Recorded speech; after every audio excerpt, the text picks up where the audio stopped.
Oops. I forgot to do that. Hey, how's it going? Oh, spoiler alert. Not that it matters because my name is already the character. Hey, how's it going, everybody? Welcome, you fine folks out there watching on YouTube land. I'm Donovan TPS, and welcome to another unproduced script reading. This time, why do I smell smoke? I hope it's just from outside. Anyway, tonight we're doing an unproduced script reading. This is the event number 3, I think. We've done Godzilla. We did Freddy versus Jason. And now we're doing Spider-Man 1993. Quick backstory before we start. I'm not going to take too long. Basically, this was the James Cameron version, or one of the versions that he wanted to do, he was going to make. And then eventually he didn't make it. So I believe this is the one before the one that he had a real big edit on. So this is still his draft, but I think that one has a little too much exposition-y things in the beginning. And I think that one also has some more villains. But if you read it, it's a little heavy on the stage description. So I was like, you know what, I don't want to do that one because it's too heavy on the stage description, but I want to do this one because it seems like a more full-fledged script. So tonight, I'm not going to spoil who's in it just yet, because you're going to see we have a lot of great performers from around the world, and they'll be able to promote later. I hope that smoke smell. I should text my mom and be like, what's that smoke smell? You know, I think it's coming from upstairs, but just in case. So let me see. So this is real. Let me see. What's that smoke smell? Hopefully it's nothing. What's that smoke smell? There we go. We're doing it live, just in case. So anyway, I'm sure it's fine. No, that's not what's happening. It's probably from upstairs. Oh, you know what it probably is? It's probably what's it called? I know what it is. It's probably from upstairs. All right, cool. All right, so we're gonna jump into this while I send that text message. I'm sure it's nothing bad. But here we go. We're gonna start this. So without any further ado, Nelson, are you ready to take it away? Most definitely. All right. Most definitely. Nelson, take it away. Please welcome, not welcome Nelson, but please welcome the Spider-Man 1993 script. Here we go. Got your back. Fade in interior. Professor Zock's private physics laboratory, the cyclotron room. Day. A mighty warning klaxon assaults our ears. A flashing red warning light stabs our eyes. Several dials go into the red. A hand pushes aside a yellow thermos and pushes forward a red power throttle. We hear the winding up of the cyclotron. A digital dial climbs to 5%. A spider crawls across the dial. Begin opening credits. The cyclotron room is an old basement full of peeling paint and plumbing wrapped with tape. Leaks are here and there. Cobwebs are all around. Dr. Otto Octavius is a strong but strange featured man in his mid-50s. His assistant Wiener hovers nearby looking on. He's open-mouthed with a mindless kind of curiosity. Wiener is a local, small-time hood hired by Ock to circumvent the school's administration and to procure whatever Ock needs for his experiments. He shades his eyes against a searing blue-white beam that erupts from the window. The room is divided into a control room and the experiment chambers. Whoa, whoa, whoa, what's that? With a whoosh, the window explodes, shattering the two with shards of glass and throwing them to the floor. We begin again. Let's kick in that new transducer. See if we can double the power output. Whoa, Doc, wait a minute. But Ock is already at the throttle. The cyclotron whirls up, the lights go on, louder, brighter than before. Ock looks through the broken window into the experimental chamber. The power dial inches forward. 8, 9, the blue-white light is blinding now. The wine pit is shattering. End of opening credits.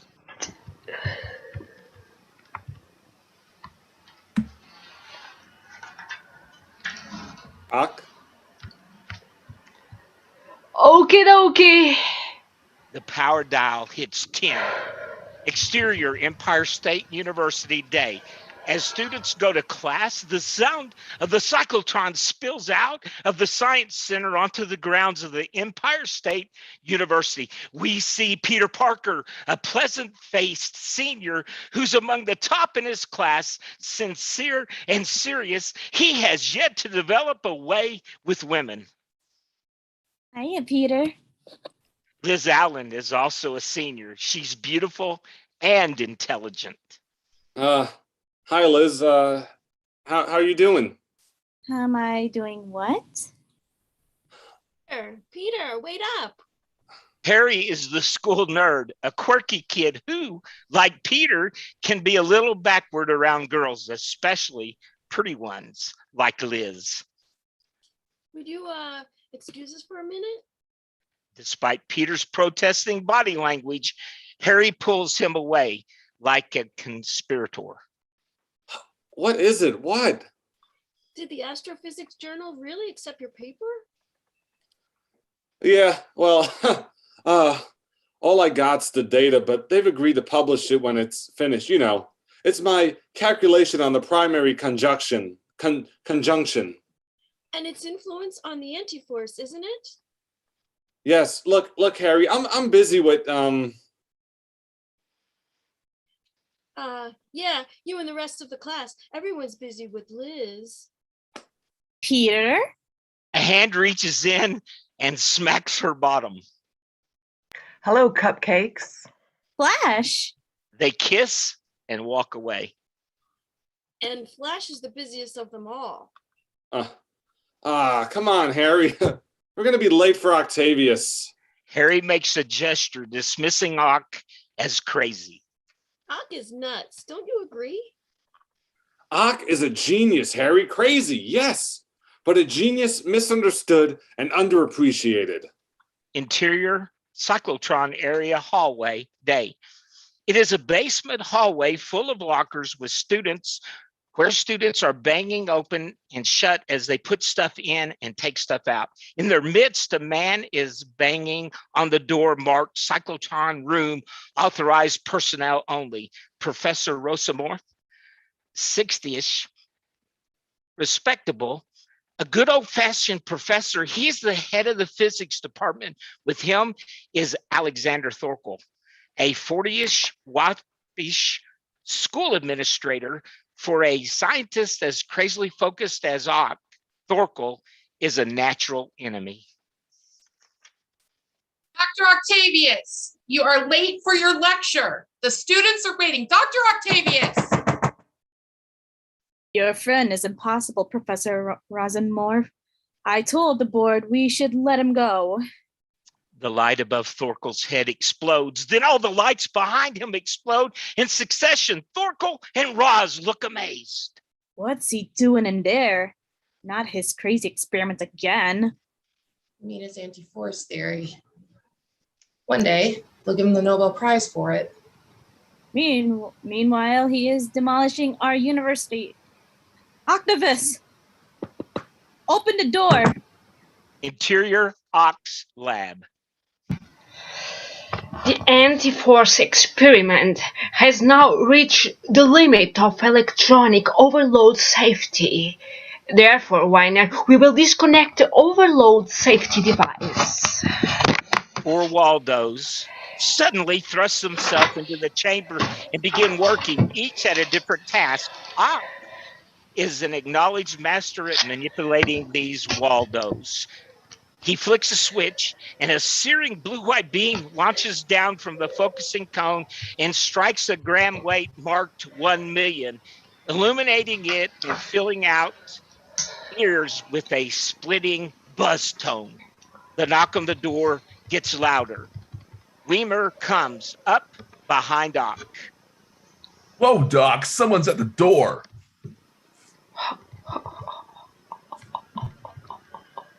The imbeciles can wait. World class. Wiener. Oh yeah, that's Ock. World class. I lost the page. World-class scientist's mind, and they stick me in the basement with this 30-rate cyclotron. Insert the dial marked relative gravity reads 1 million, but suddenly it drops to 0.999999. Okie dokie. The weight begins to jiggle in, and for an instant, it appears to lift over so slightly. Interior college physics lab day. This is an enormous room, 100 lab tables. The yellowing smoke of 1,000 experiments hangs in the air. A huge American flag dominates the back wall. Peter, Harry, and Liz set up their tables. Flash reads the Daily Bugle sports section. Peter can't take his eyes off Liz. When he looks back, he looks down at his gear. What is it, Peter? It's nothing. Interior Ox Lab. Wiener opens the door and sees Raj and Thorkel waiting, impatient. Yes, gentlemen, can I help you? Tell your boss that his class is waiting. You better tell him yourself. Thorkel looks at Professor, Roz. after this. Oh, sorry. Thorkel looks at Roz and waves his shoulder. Then the both call.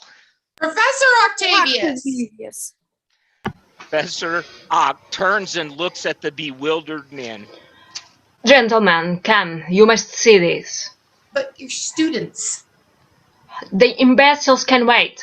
I have better things to do than teach introductory physics, Rosamov. Undergrads are kindless adolescents. You see, he is impossible. Thorkel, you are the dumbest. Administrator of our university, the most dumbest our university has ever had. Don't go, Thorkel, come. Look. Starts to play his machine handles and buttons. The university pays you to teach something to your students. Interior College Physics Labs Day. Well, do you mean nothing or do you mean something, but you won't tell me what it is? I mean plain nothing. Well, I guess that's about as nothing as you can get. Plain nothing. A beat. Liz, Ah, it is something. no, look. The equipment on her table is starting to vibrate. They look at it curiously. We hear the cyclotrons whine begin to build. Interior cyclotron room day. Everything is shaking like an earthquake. Roz and Thorkel seem to dance in their place, going crazy with anger and surprise. The whine is deafening. The light is blinding. Weimer has his eyes closed and his hands over his ears. I'm going for 20% power. No, don't do that. Ock, it's dangerous. Ock, I warn you. Wiener crosses himself. The console erupts in sparks. Interior electrical conduit montage day. We follow the electrical overcharge as it crackles along the wires and cables inside the walls and floors. It's making its way up to the lab. Interior lab day. All the kids are now trying to hold on to their vibrating equipment. The charge crackles up the wire and erupts at Liz's table. A breaker explodes in flames. There's an outburst of ad-libs. Fire! Everybody out! Thorkel, seeing Liz trapped behind the fire, which is growing from second to second. Keep calm, everybody, keep calm. Use the front door. Everybody out the front. Liz, come on. I can't. Help me. I'm coming. He fades into the fire, but is beaten back by the flames. His sleeve is on fire. He puts it out. Peter! Flash appears and tries to help, but Thorkel stops him.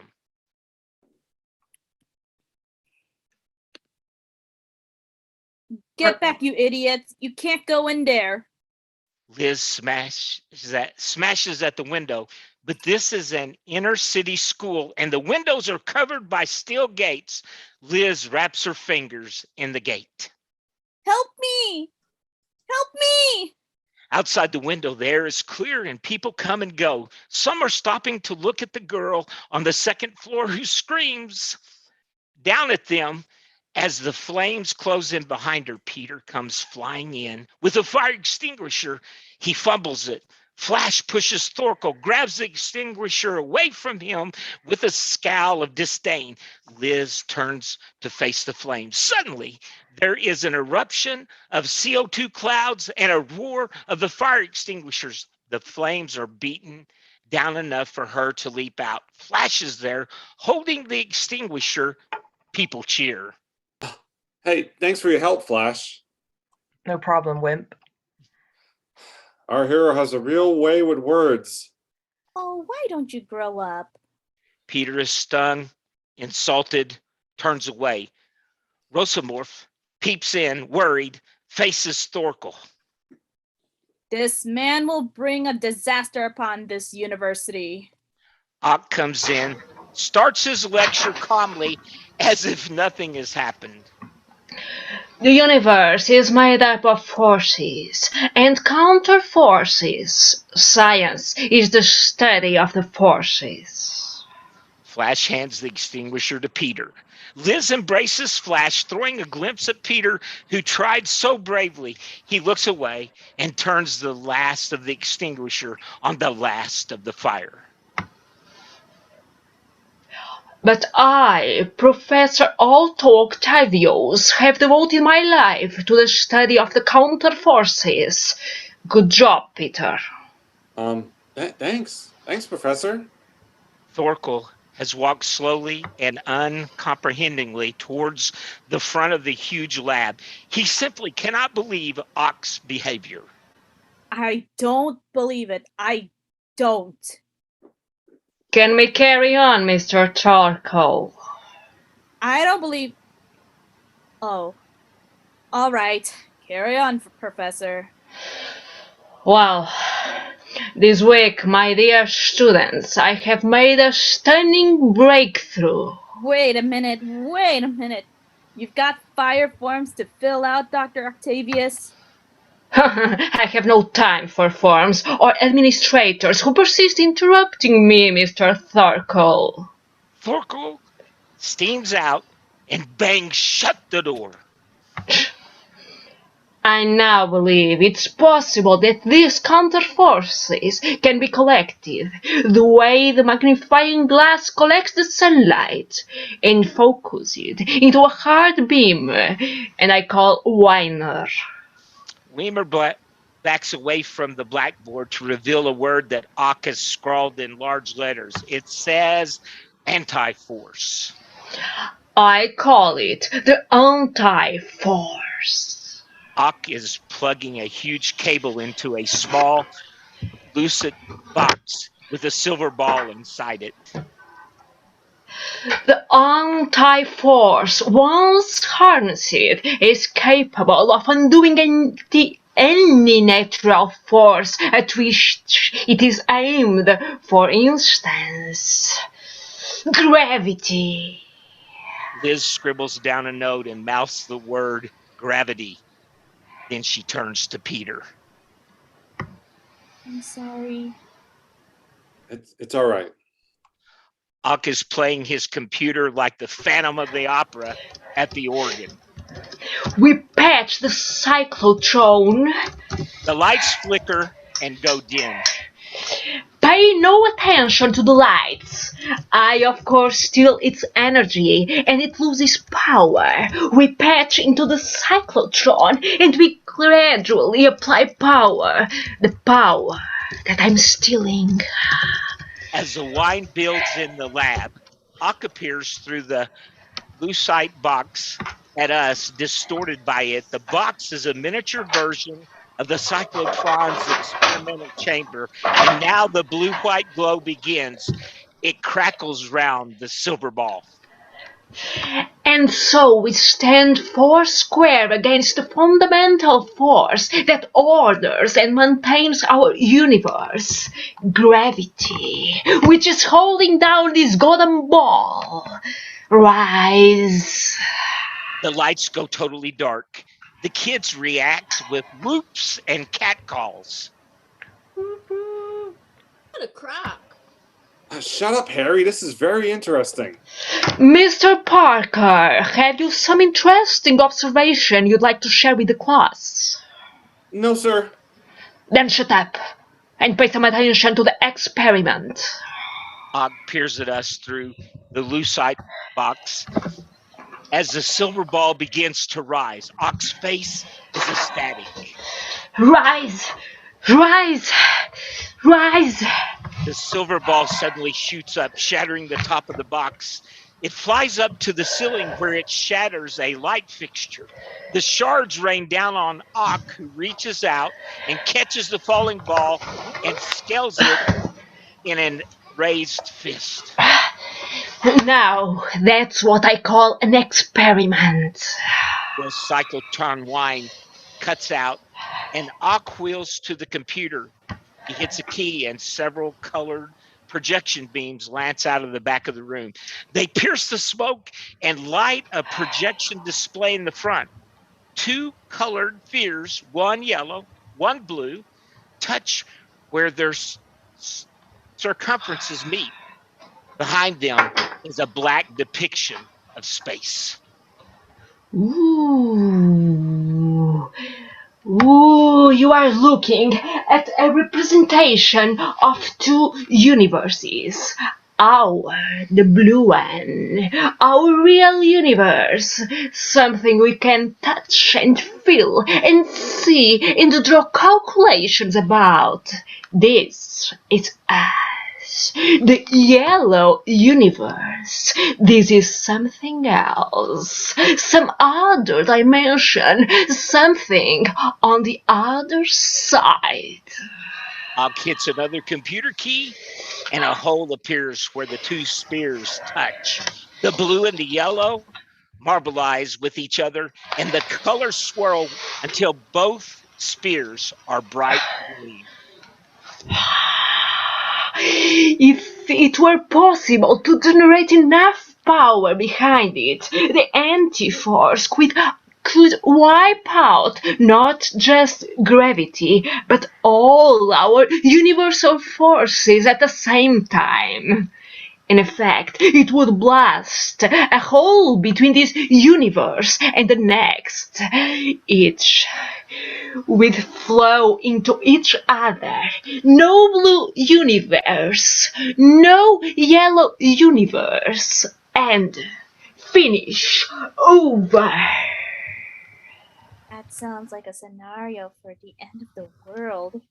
Michael, yes, it's the scenario of the end of the world, and it would mean wiping out everything that's known and letting in everything that's unknown.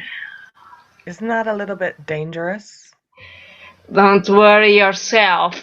True interdimensional penetration is still purely theoretical, but one day, maybe very near, maybe in the 21st century. Interior basement hallway day. Peter, Liz, Flash, and Harry all take books from their lockers. Look, it's just, I don't know. When you and Flash go after each other like that,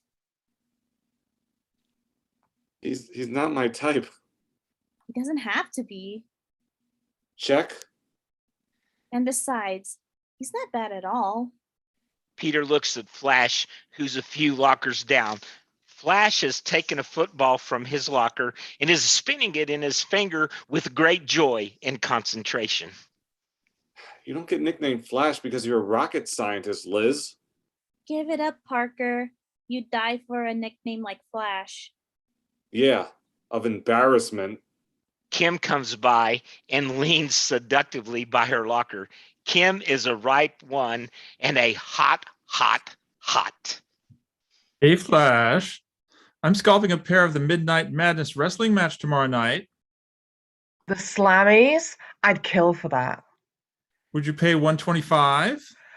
Well, can I tell you tomorrow? You snooze, you lose. Hi, Liz. Kim, you know Peter and Harry? This is my new roommate, Kim Nixon. Kim is pulling her pet, a foot-long salamander, out of her locker and wraps it around her neck and turns to the boys. They go bug-eyed. Hello, Peter. Hi. We're going to the student reunion meeting.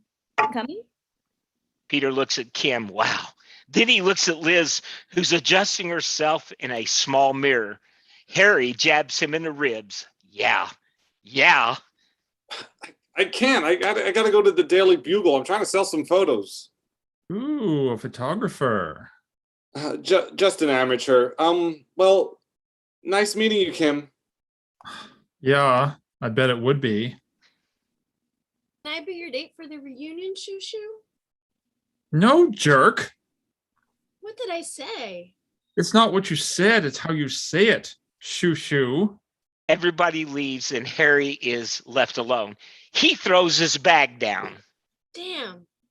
Peter turns to go and comes face to face with the hulking wiener. Peter, Dr. Ock wants to see you. About my data, I bet. I don't know. He knows about my work on the planetary conjunction, doesn't he? I don't know. Interior control room day. Peter enters wide-eyed behind Wiener. The place is a far cry from the experiment in the lab room. It's a fantastic netherworld to which no undergrad gains entrance. No one but Peter. Ock is sitting in a swivel chair with his back to Peter. He has the look of Captain Nemo in his Nautilus. This is Ock's domain. Hello, Professor Octavius. I really admired your experiment. We have a lot of interests in common, Peter. Perhaps we should put our heads together, if you know what I mean. That would be great. Ooh, now you take the planetary conjunction, and this Saturday night we will witness Saturn, Jupiter, the Moon, the Earth, the Sun, all in a row. Never seen within the memory of man or measured for its effect. The total gravitation force must be quite exceptional. Isn't that the subject of your paper? Yes, sir. I've worked out a new way to calculate the combined gravitational effect. I'm a busy man, Mr. Parker, but I think I could find the time to go over it with you. Make sure it all checks out. Well, I'm sort of working with Professor Rosamorf, and he suggested we keep it between us. He thinks that my theory is, well, I don't know. The scoundrel. I want to see that data, Peter. But Professor Octavius, if I knew you were interested, sorry, I've already given it to Professor Rosamorf, and he is after all the head of our physics department, and I really couldn't. I mean, Og turns sweet again. He smiles too broadly. Well, I'm certain something can be worked out. Run along, young man. Peter begins to leave. Just a minute. How about if I show you my discoveries?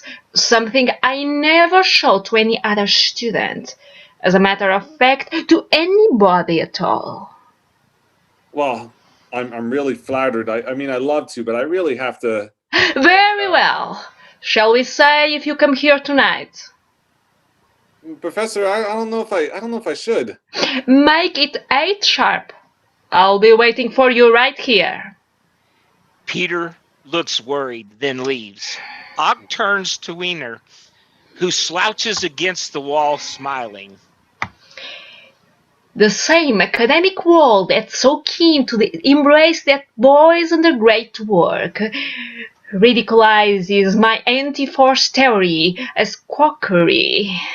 And I ask you, Weiner, What is our society coming to? Huh? They're all a bunch of blameless assholes. That's what I say.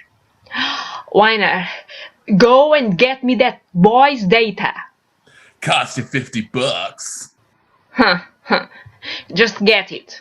We'll negotiate your fee later when you have the data. All right, Weiner.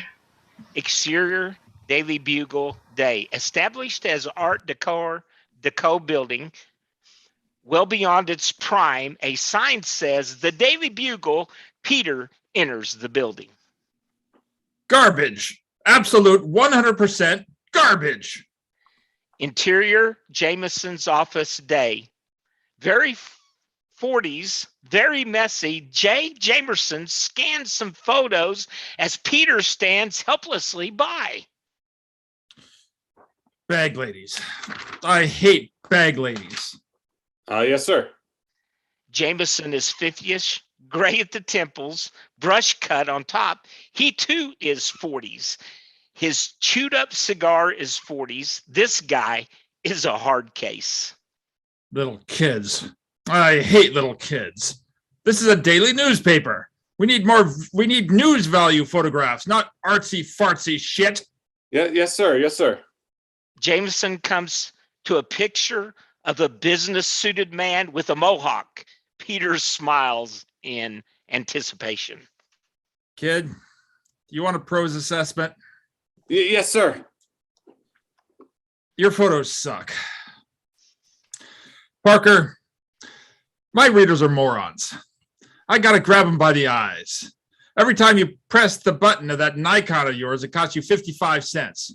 So the next time you're about to take the plunge, ask yourself, am I taking dog bites, man? Because if you are... I know. You want man bites, dogs? Parker. You want man bites? All right, yeah, you want that. Parker, this is the postmodern 20th century. I want man eats dog. Get out! Exterior street day. A seedy East Village walk up. Peter takes his camera and takes various shots of a wino. All in, he climbs the stairs to his building, looks through the mail he collects from a beaten down mailbox. Rent, more bills, electricity bills. Interior Peter's apartment day. A one-room shabby roof apartment. A chaos of books and papers. A photo enlarger and dark room baths in the kitchen pots. 8x10 tacked to the walls. A spare camera and lenses. Self-consciously wacky pitch cat, plastic dinosaurs, wind-up toys, a stuffed cart. An unmade bed and a 50s dinette set are the only furniture. A grimy skylight leads to the roof. It's not a pretty place, but it has personality.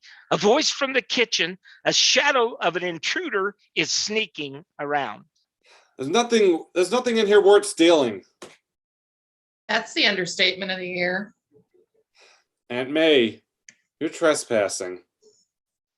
I was just so desperately bored. I thought I'd come over and make you dinner. I'm old enough to make my own.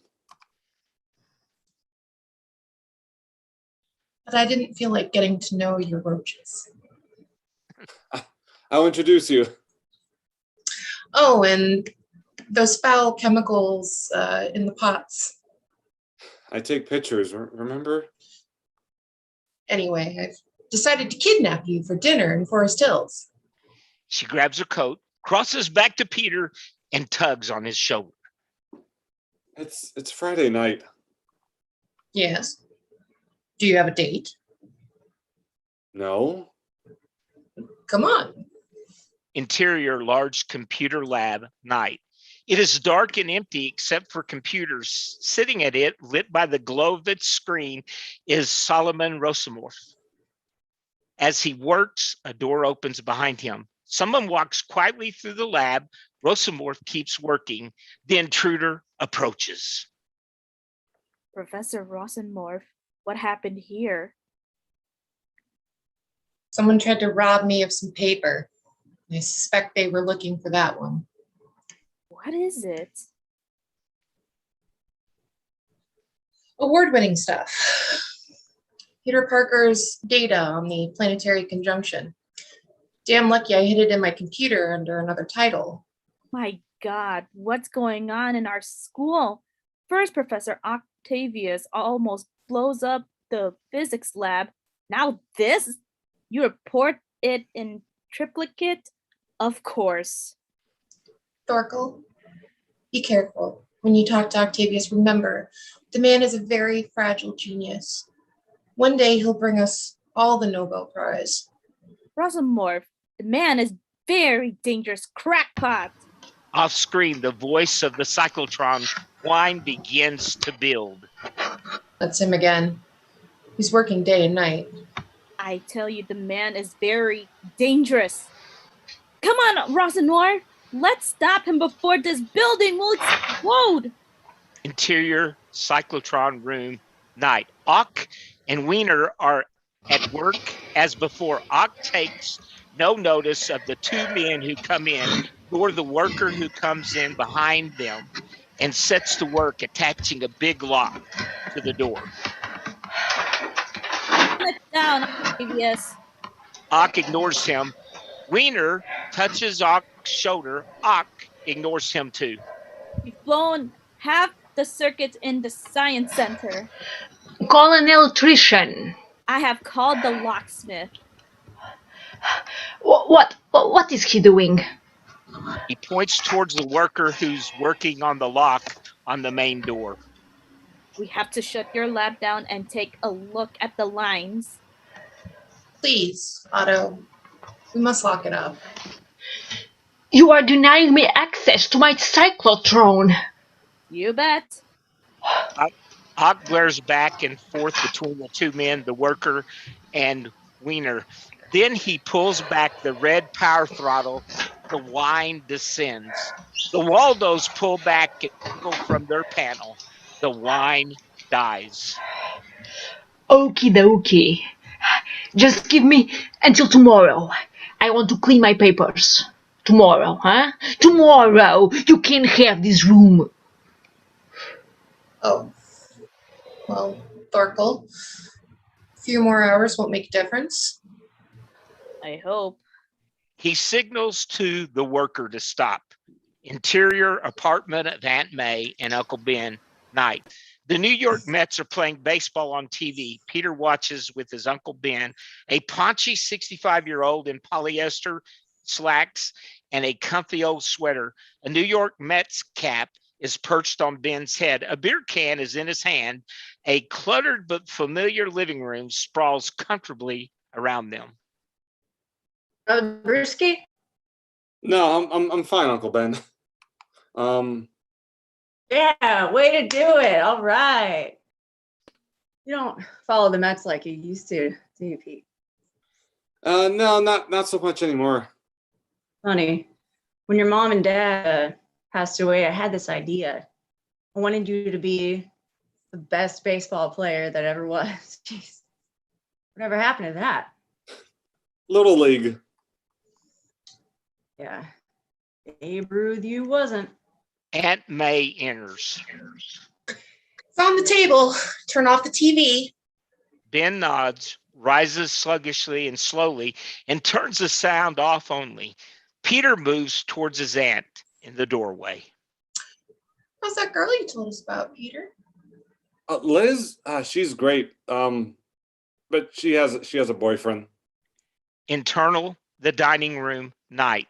Peter passes Aunt May and takes a seat. Or your age should have a girlfriend. Boyfriend. Aunt May, she has a steady boyfriend. Peter, any girl that's worth your attention is, of course, going to have a boyfriend or girlfriend. But if she really gets to know what you have to offer, you get my drift? Look, just leave him alone, okay? When he's ready for girls, he'll be a holy terror. It's in the blood. No, look it. How are you fixed for money, Pete? Maybe I can help you out a little. No, I'm all right. My scholarship covers almost everything, and I sell some photos here and there. Today, my physics professor, he asked for some of my work, and he wants to study my data. Hell, they might even publish my work in the science magazine. That's going to bring in some money. Publish your work? You hear that, Yeah, in fact, I have to leave a little early tonight to meet Professor Octavius. He told me to be his assistant. May? Whoa. Did you hear that, May? Oh, Peter, you promised you'd spend the night. I can't, Aunt May. Look, Professor Octavius wants to discuss my new findings. Peter, what you should be finding is a nice girlfriend. Interior, basement, cyclotron room, night. Wiener is eating a large sandwich and drinking a Coke. I will show them. Closing the cyclotron on me, Wiener. Yes, Professor. Where is he?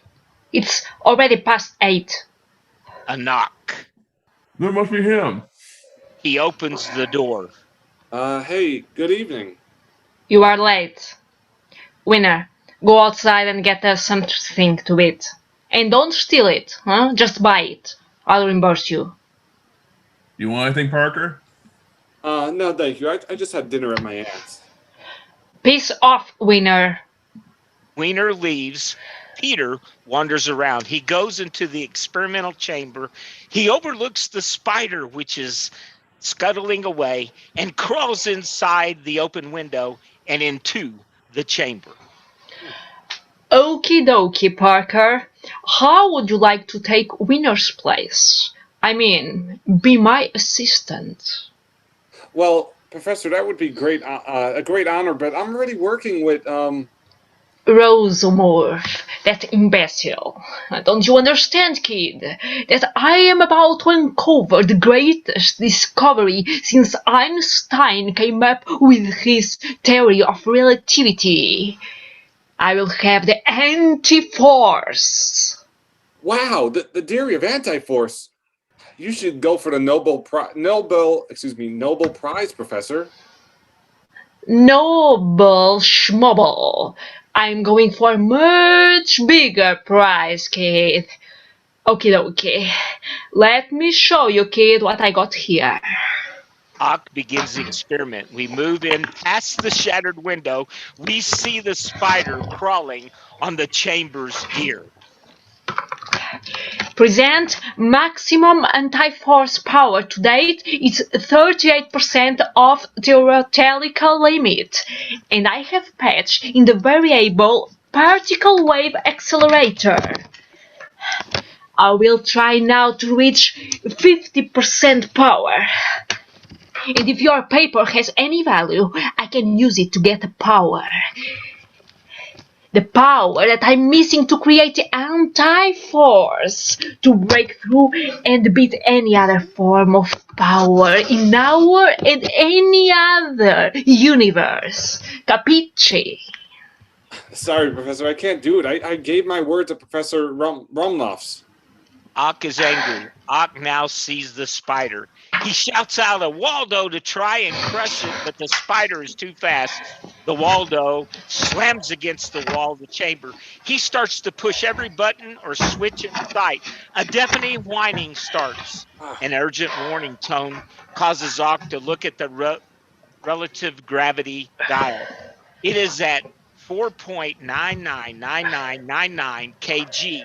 But suddenly the number starts to tumble rapidly. The glowing 5K weight. The power dial inches towards 50% power. 50% anti-force! 50%! That's all I'm missing! Parker, we can be rich together. I'm sorry, I have to go right now. I better go. You'll be sorry, Parker. Peter leaves. Another urgent warning tone causes Ock to look at the monitor screen. On it, flashing red, is the word overload. Ock pushes the red power throttle forward. The whine increases to a pulse and throb. Interior experimental chamber, night. Incredibly lit, the spider is dropping on its shimmering web strand down towards the 5 kg weight, which now glows in time with the throb and pulse. Interior, the control room, night. The monitor is flashing maximum overload, shutdown. Ock continues with the experiment, and then he sees the spider. You get out there, you creeping. He tries to shove the spider with his hand. Interior experimental chamber, night. Through the blue-white, we can barely make out Ock on the other side if the shattered window.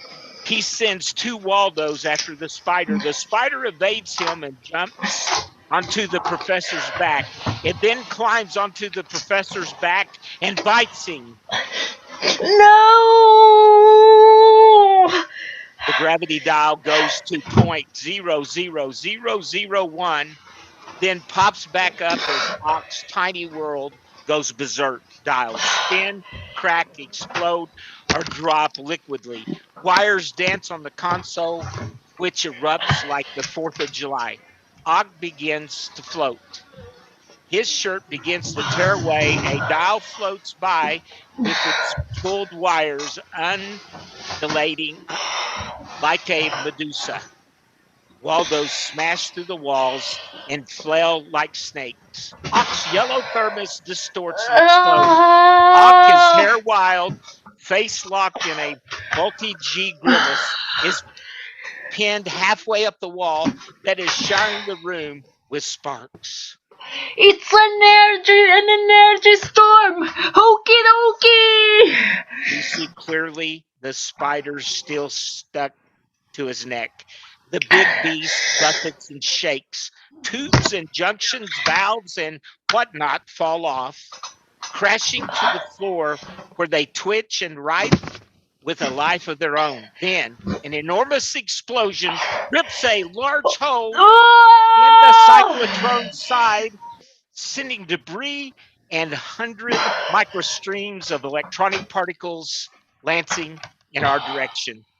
Interior, basement, hallway, night. Ultimate weirdness. The pulsing blue-white light penetrates first the door of the cyclotron room, and then the very walls. Lockers bang, lamps pop. The ceiling sags in a surreal, rubbery way. The walls sag too. The cyclotron sign pivots and embeds itself in a wall. A ladder sinks in the wall. The blue-white light dances wildly around and pulses, then suddenly it stops. Dead silence. Wiener comes running in holding a double-decker sandwich and a large bottle of Pepsi. Wiener enters Ock's lab singing, not at first noticing what's going on. Suddenly, he stops dead. Interior, cyclotron room, night. A scene out of Dali's surrealistic canvas. There are things inside of other things. Dials look like Dali watches. This place has been rippled to the max. Ox lays face up, unconscious on the floor, a Waldo across his chest. The spider is weaving its web. Camera slowly down to see Ock. Pipes and wires are stuck to his body. The Waldo seems to be wrapping him. He wakes up to see those mechanical arms buried in his body.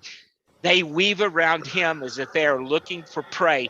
He tries to tear them out, but they seem to be a part of his body like his other limbs. He screams. Suddenly, Wiener sees Ock. Professor, what happened to you? What did you do? Suddenly, one of the Waldos hits him so strongly that he flies back and out through the door to the corridor. Interior, basement hallway, night. Oh my God, what happened here? He hears the police sirens approaching. He runs away. I better get out of here. Exterior, the Empire University, night. The long string segues to a police siren. A cop car pulls to a halt in front of the college. Many NYPD cars are already there, along with a nuclear regulatory van, some ambulances, a van from the Environmental Protection Agency, and 2 TV vans. Roz runs across the lawn. Police struggle to hold back the crowd of press, students, and general gawkers.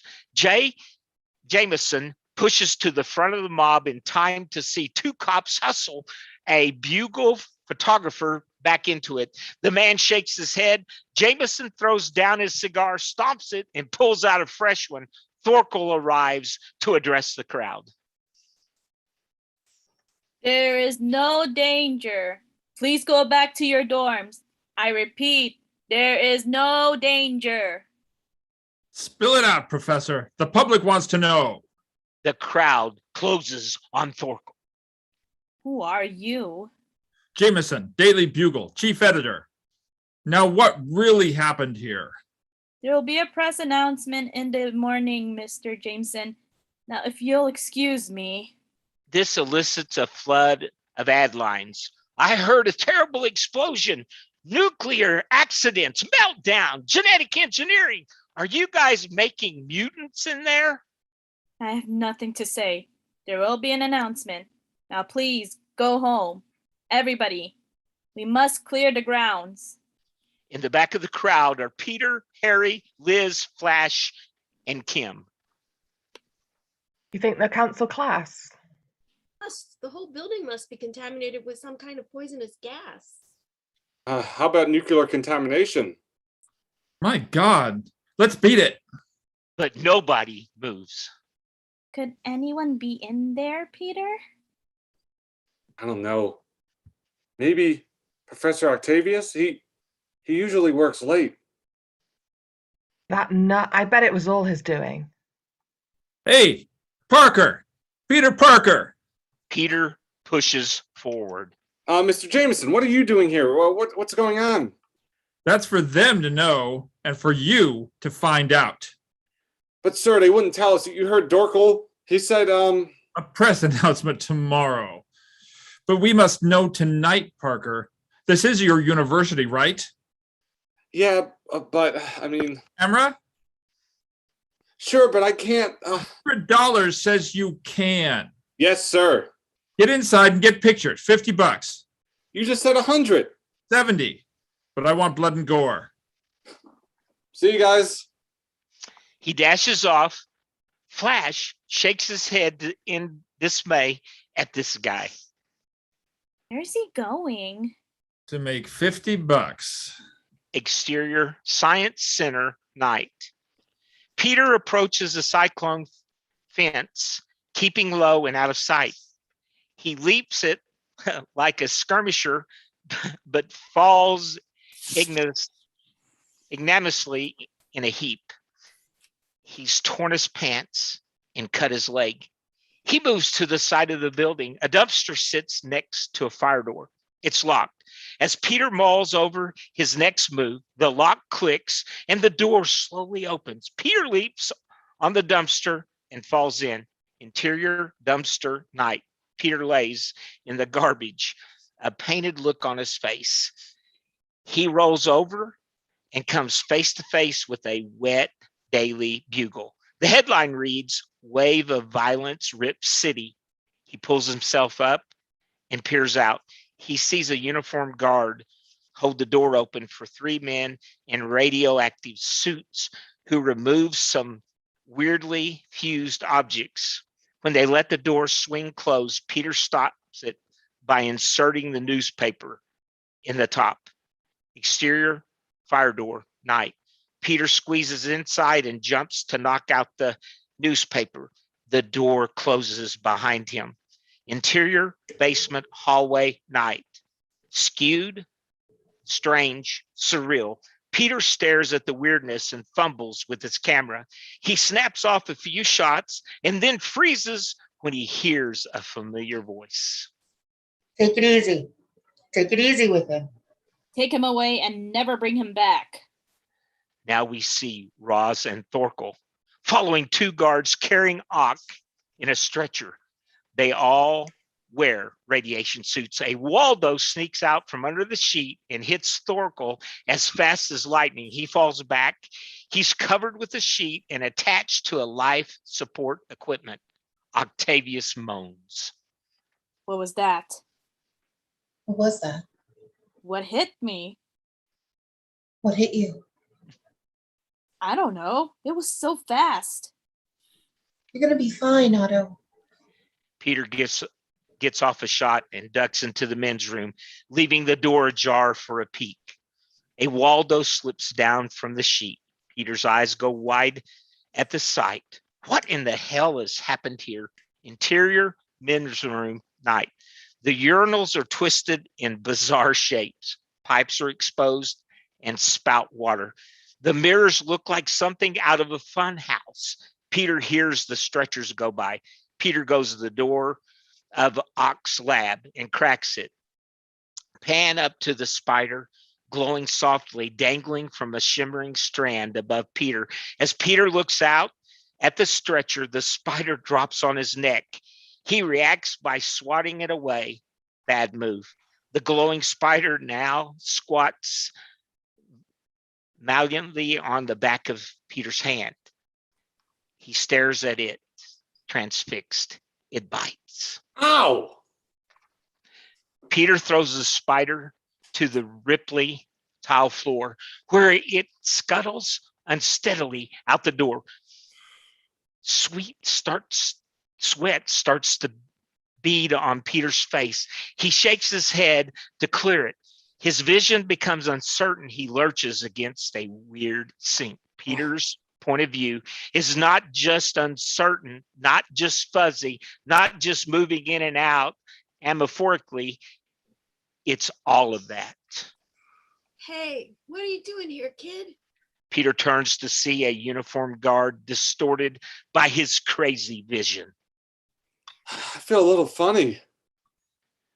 Yeah, well, I ain't laughing. Get out. Just get out of here.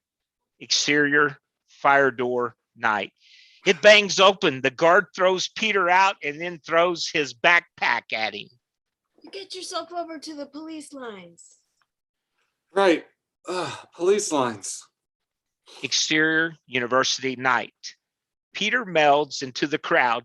As in a dream, Jameson appears at his side. Okay, Scoop, what do you got? I got pictures of the professor in there. It's so strange in there, so bizarre. Good job, kid. Bizarre is what we need. Pick this up in the morning.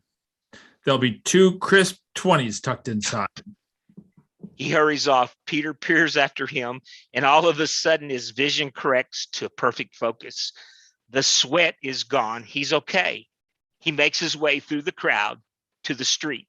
We track with Peter as the maddening throne recedes behind him.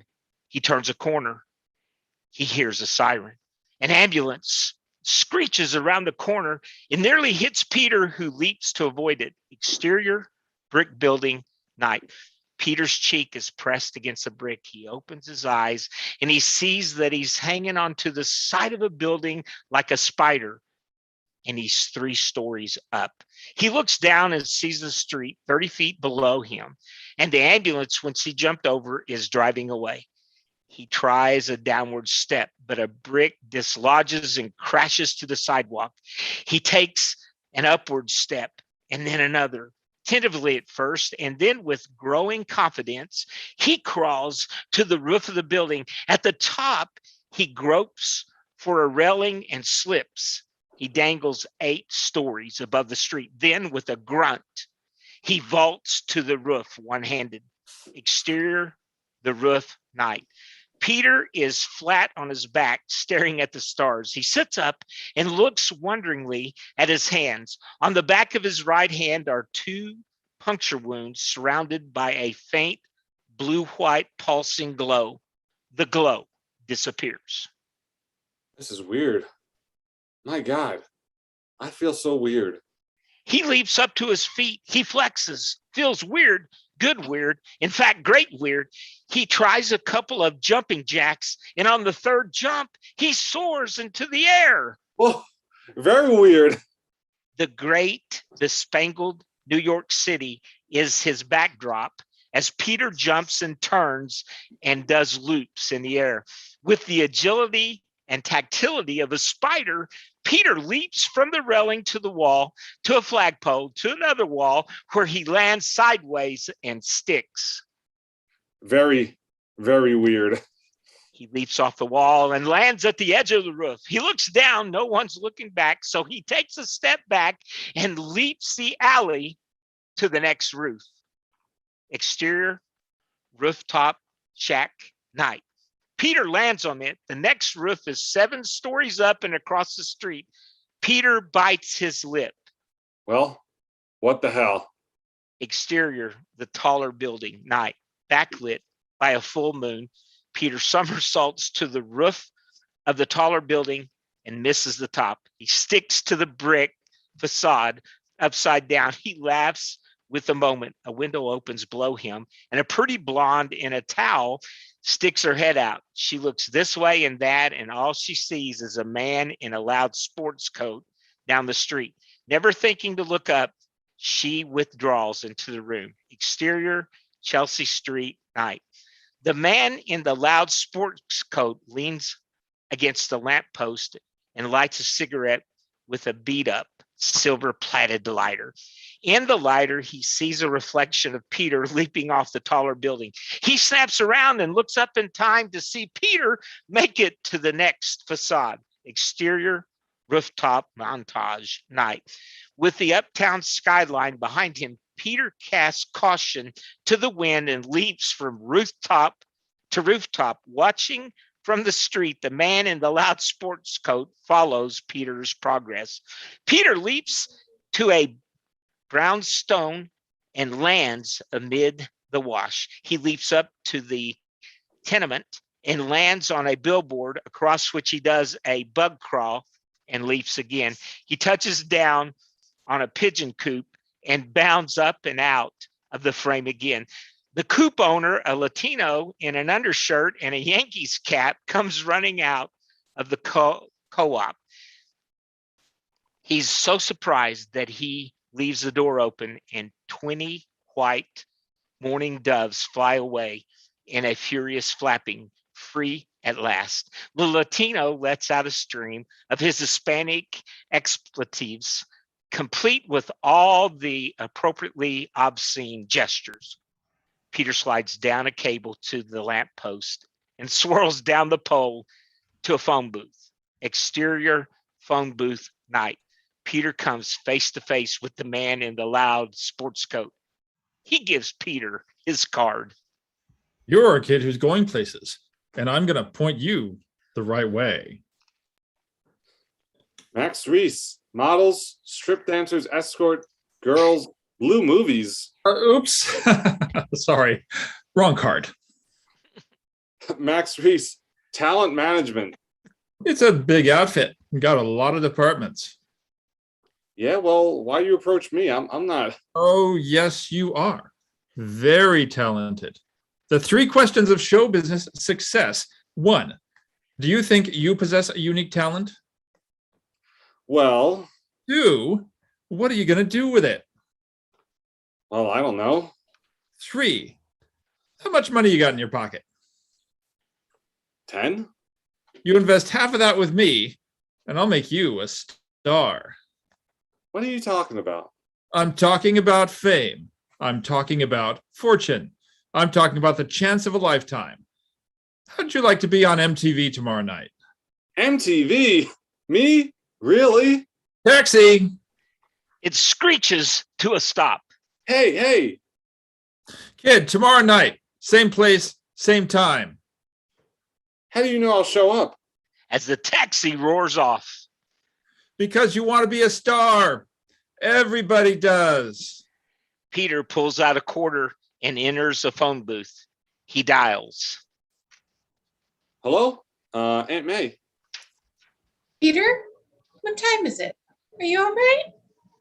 Well, no. I mean, yeah, I'm fine. But listen, Auntie, The craziest thing happened to me tonight. Interior, exterior, phone booth, Aunt May's bedroom night. As Uncle Ben stirs fitfully. Does this have to do with a certain girl we talked about at dinner?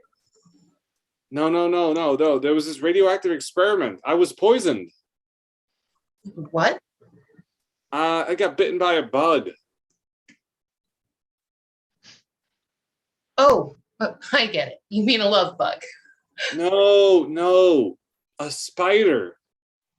Peter, did you at least talk to her? Aunt May, listen to me. I got bitten on this hand by a poisonous spider. She bit you? No, I was in the restroom and Oh, you did it in the bathroom. Peter, this is craziness. Why don't you bed? You're up all night. You're in radioactive labs. You never take time to eat or sleep. Am I right? yes, Aunt May. Interior, phone booth night. Did you eat something today? Yes, Aunt May. Okay. Peter, go back to bed. And remember, we love you. And I love you too, Aunt May. And by the way, I got a mess of superpowers today. Exit booth. He bangs the phone booth, goes out, and jumps lightly onto the phone booth's roof. Interior hospital operating room night. Ock is prepped for surgery. Gowned professional, hurry about with a feverish urgency. The chief surgeon checks the sensors attached to Ock's head. These seasoned professionals are astonished and frightened. Look at these brainwave readings. The mental activity is 10 times of any normal man. Equipment malfunction? Hell yeah, it is. My God, I thought I'd seen everything. But this is beyond medicine. This is madness. Ock lays bare-chested, face up, all four Waldos splayed. He is a true cyborg, part man, part machine, part organic, part molybdenum steel. Is so freaky. Okay, let's stop yakking and get cracking. I want to go in at the upper thoracic and we'll work our way around. Hang in there, man. The Waldo nearest the slap moves over so slightly. The triangular claw rotates a quarter turn and then turns back. The nurse sees it and screams. Nurse, number 7 scalpel. Arthroscope standby. Readout parameters in progress. Let's go in. You all right? Yes, of course. Everything's online. Scalpel. No. A larger one. The largest we have. She slaps a huge one into his palm. He takes a deep breath and goes to work. Masked heads gather around him. The scalpel is poised at the line where skin meets steel. We make an incision. The instruments go crazy. Warning bells and buzzers sound. Kill the alarms. He's going off the chart. A Waldo flashes around the steel leg of the operating table and clanks tight. Ma, Susan Clamp, hurry up. We're losing him. Defibrillate. A heart machine is rushed in. They work frantically. Zap Stabilizing alpha waves. Surgeon number 2 applies the cardiac shock pads. Internal hospital room day. You have a visitor, Professor. She leaves Ock and Thorkel alone. Octavius, I'm afraid I have bad news for you.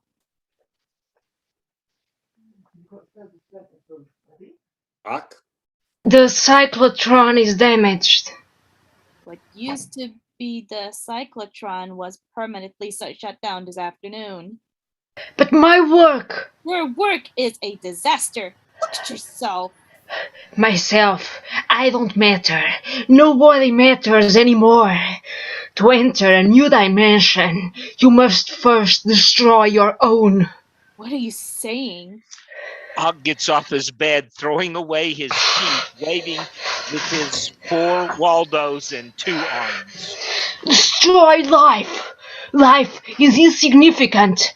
Bags of sleepy, sluggy flesh. What would you say? Oh my god. What are those horrible things sticking from your body? Thorkel, if I told you that for one moment in time I broke all the laws, for one brief, glorious moment I broke to the other side, and I saw, I felt, I became creation. What on earth are you rambling about? Destiny, my destiny. I see it all so clear now. Universal destruction, yes. All I need is the power. Then I can destroy this illusion we call life. It is my destiny to lead us to the light. You're a madman. And you are a fool. I will end the universe as you know it. And in that final moment, I laugh my ass off while you are kissing yours. Goodbye. Goodbye is right. Octavius, you're fired. Sacked. Can. You are history, Dr. Octavius, and I couldn't be more pleased to be the first to tell you this good news. A Waldo shoots up and grabs Thorkel by the throat. He grasps and screams silently as the telescoping Waldo lifts him off his feet. He rises until his head is just inches from the ceiling. Let me down, Ock. You crazy monster! Let me down! Then Ock smiles and slams Thorkel's head through the ceiling. Plaster rains down. Thorkel's legs scissor and kick and then go limp. Ock throws his dead body onto the bed and covers him with the white sheets. Okie dokie. Interior taxi night. Through the window of the taxi, we see Madison Square Garden. As it pulls up, a sign reads Midnight Madness, MTV's Rock and Wrestling Slammy Awards, and the taxi comes to a stop. MTV Wrestling? That's the place. Pay the man. Max Reese gets out. He is carrying a box. Look, Mr. Reese, I'm not real interested in watching a wrestling match. Who said anything about watching a wrestling match? You're here to win a wrestling match. Me? You must be kidding. Reese hustles Peter inside. You pop around. You know, the way you did last night. Your opponent gets tired. He falls down. The ref counts to 3. You win, and we pick up $1,000. Interior catacombs, Madison Square Garden night. We can hear the crowd screaming at something in the background as Reese leads Peter to an employee washroom and shows him the box. You're really going to love this. Look, really, I don't know. You don't have to know. I know enough for both of us. Change in there. What is this? A costume. Something that fits your talent. Go put it on. I'm sure you'll like it. He slaps the box against Peter's chest and all but pushes him inside. Interior washroom night. Peter takes the suit out of the box.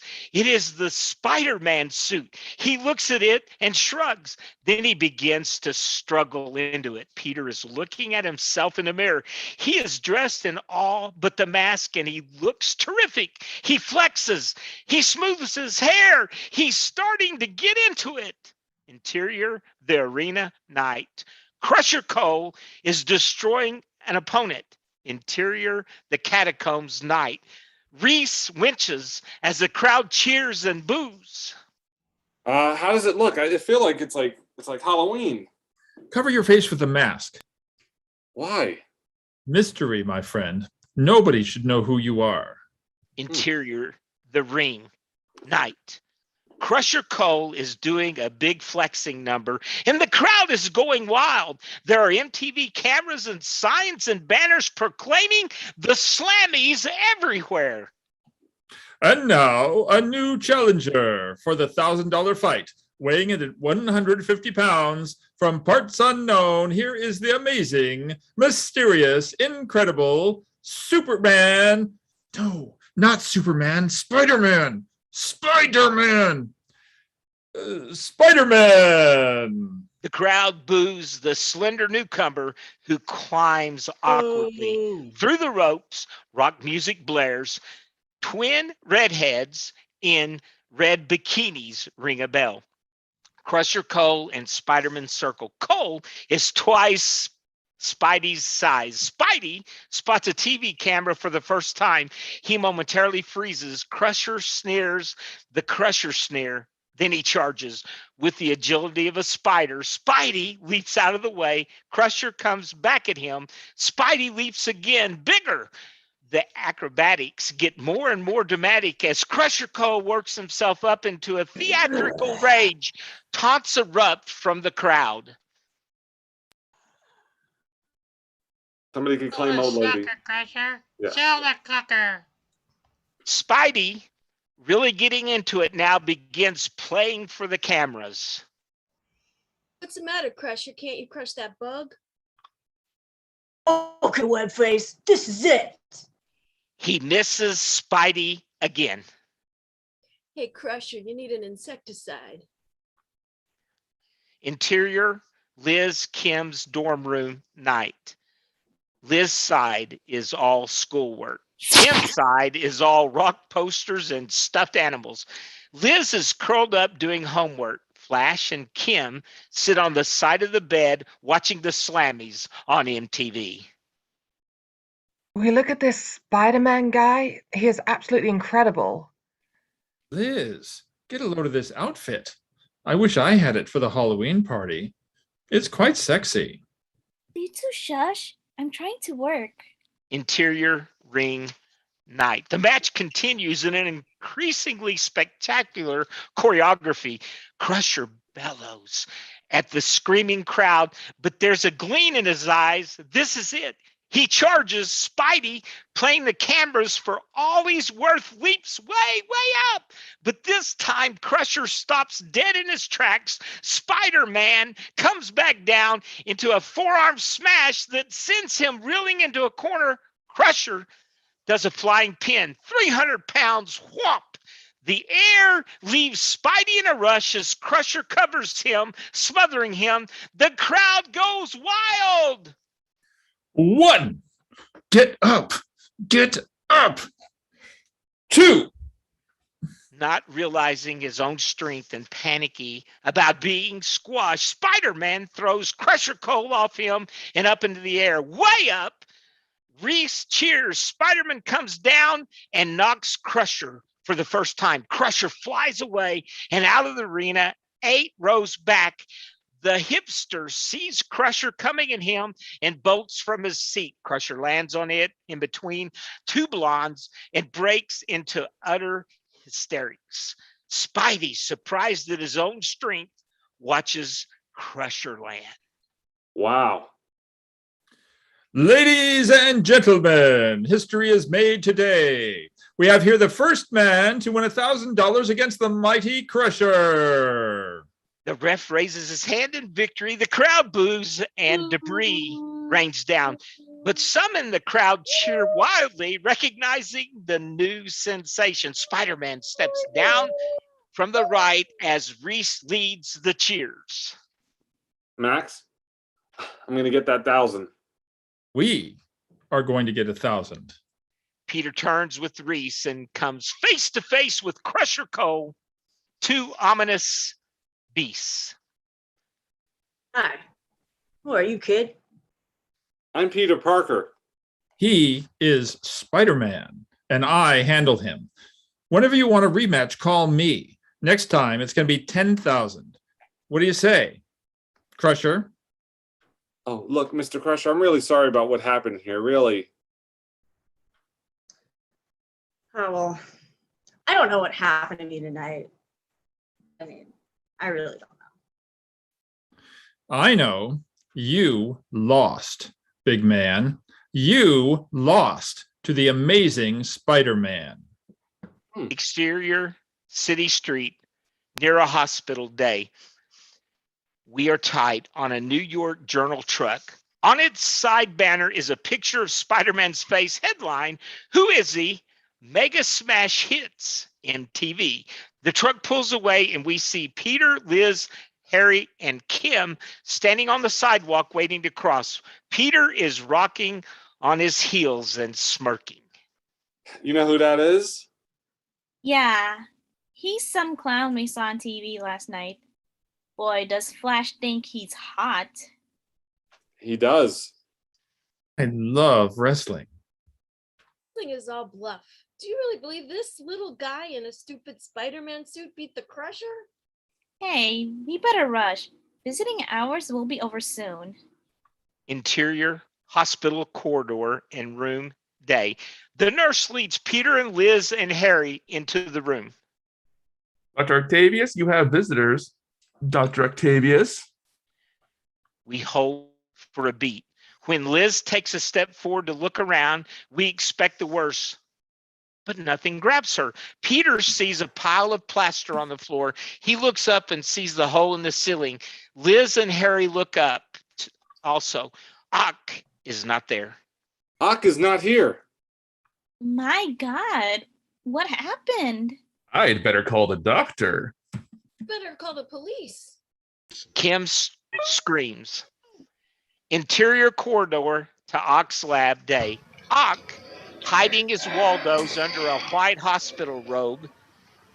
He stalls until he reaches the door. Then one of his Waldos peeks out and snaps open the new lock on the door. Interior control room night. Ock, in a white hospital robe, walks through the surreal debris. Two Waldos reach out and sense the ripples on opposite walls. He runs a hand through his hair. What a wreck! What a useless, wasted wreck! Okie dokie. We rebuild you, my damaged darling. Bigger, better, hotter. A world-class super cyclotron. He hears a noise behind him and reacts, and here comes Wiener.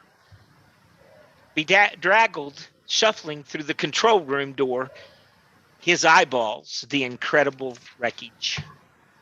There you are, Doc. Where have you been? Whoa, this place is messed up.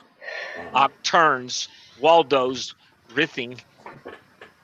Wiener sees them and kind of ducks, remembering how he was hit by them once. Whoa, Doc, you look a little messed up yourself. Where have you been, you imbecile? I went to the wrestling. Wrestling. I went after the kid. You still want that Parker's guy's data, don't you? Well, did you get it? No, I followed him, but I lost him in the crowd. Lost him. You. I'll find him, Maestro, I promise. Soon. Maybe by tomorrow. So how was the wrestling? Fantastic. There was this new wrestler. Beat the Mighty Crusher. You won't believe it. A nothing of a guy calls himself this stupid name. The Amazing Spider-Man. Would you believe it? Spider-Man. Well, maybe I'll just go and wrestle myself one of these days. With all my new arms, I'm sure I can beat Crusher or any other monster. Suddenly, Ock throws out his Waldos from under his long white coat, grabs Wiener and lifts him up in the air, smiles cynically and with cruelty. Will I beat him, this Crusher? Will I beat him or not? No, please. I mean, yes, you'll beat him easily. Let me down, please. I'll do anything for you. The Parker data. Get me the Parker data, you hear? Exterior Peter Parker's rooftop day. A camera is mounted on a tripod facing us. A timer winds down and it clicks. Reverse angle, camera's point of view. Spider-Man is clinging to a side of a wall. and one like this, and one looking real sincere. The white eyes narrow to a slit. Click. Suddenly he spots Wiener climbing onto his roof. He What? hides. Wiener tiptoes into the roof apartment. Spider-Man jumps in and grabs him. What are you doing here? Looking for Peter Parker. Oh, yes. So why not use the front door? Spider-Man throws him back onto the roof so that he almost slides over the edge. Wiener turns, facing Spider-Man. Hey, I know you. You do? I saw you crushing the Crusher. You like wrestling? Spider-Man jumps and reaches Wiener. I love it. You're the best wrestler I've ever seen. Please don't hurt me. Spider-Man picks up Wiener, throws him up to an antenna above the building, to which Wiener clings desperately. Spider-Man circles the antenna. Oh, please don't kill me. Please help me down. Of course I'll help you down. I'm Spider-Man, the good guy. Am I not? Yes, you are. Spider-Man jumps to the chimney, picks Wiener up in his arms, and whispers to him. And by the way, Peter Parker doesn't live here anymore. Spider-Man jumps with Wiener in his arms to the edge of the roof. And tell the professor he can't have Peter's data. Goodbye. Spider-Man drops Wiener off the roof, 3 floors straight down into heavy crushes below. Interior, Electrodyne factory shop day. A sign tells us so. A clerk is double checking a long list of items Ock has ordered. Holy cow. What you building, fella? A cyclotron? Okay, let's see here. Page 3, we got 30,000 feet of 50 gauge copper, coax aluminum, twin 550XX K transformers, cadmium accelerator rails, a half a dozen, a GB relative multi-phaser transducer, and 1 yellow thermos. Let's see, that'll be 4,705, 749, that's 4,075,989,065 and a couple of pennies. Wrap it up. Oh, what about the money? Or are you gonna pay in credit card? Cash. I'll be back soon. Exterior street, outside of bank, back door, night. An armored truck rolls by and stops. 2 guards open the bank's doors. Suddenly, a Waldo smashes through the driver's side window of the armored truck, wrapping around the driver's neck and pulling him through the window. The shotgun goes for his weapon, but a Waldo smashes in and pulls the gun out through his window. 2 Waldos shout out and attach themselves to the rear door. What's going on here? The Waldo knocks him over. Ock rips the door off. The truck is full of money bags. Cash. Interior, Jameson's office day. A photo assistant looks on as Jameson goes over Peter's latest photos. They are his Spider-Man shots. Doesn't he look amazing in that one? Look, he's flying in the air. I don't care if he flies to the moon. He's just another wrestler in a silly costume. Look at this, Parker, right off the wire. This is the guy who hit that armored truck this morning. They say he has metal arms. Give me a picture of this character. Metal arms? 4 of them. Ock? The web-faced weirdo? He's a joke in a Halloween costume. Don't make me laugh. He tears up Peter Spidey's photos. Now get out of here and don't come back without something I can use. Yes, sir. A mega baloney. A bug in blue tights. What next? The journal said he was a mega smash on MTV. Interior cyclotron room night. Wiener is putting on a clown suit. He facetiously puts his ratty jacket on a hanger and hangs it on a pipe. The pipe turns into a snake. It is, in fact, a Waldo. What do you think you are doing? I'm going to the masquerade. It's Halloween night tonight, Doc. Aren't you going to the school ball? Whoa, you could go without an outfit. A Waldo whips around Wiener's throat. Ah! You are not going to any ball, clown. You are going to get me Peter Parker's data. I was almost killed in my last try. Look at all these bruises. I don't care if you came back dead or not. Just get it. Cost you $1,000 if I get it. The Waldo coils tighten around Wiener's throat. All right. Boss, please let me go. Please. Just get it, Winner. I'm running out of time. If you fail me again, you won't have to concern yourself with money anymore. Don't you get me, clown? Wiener croaks his assent. Interior cafeteria night. It is all dressed up for a party. Lights, streamers, glitter ball, the works. Harry is dressed as a spaceman. Peter wears his regular clothes. You should have worn a costume. I told you to wear a costume. It's embarrassing.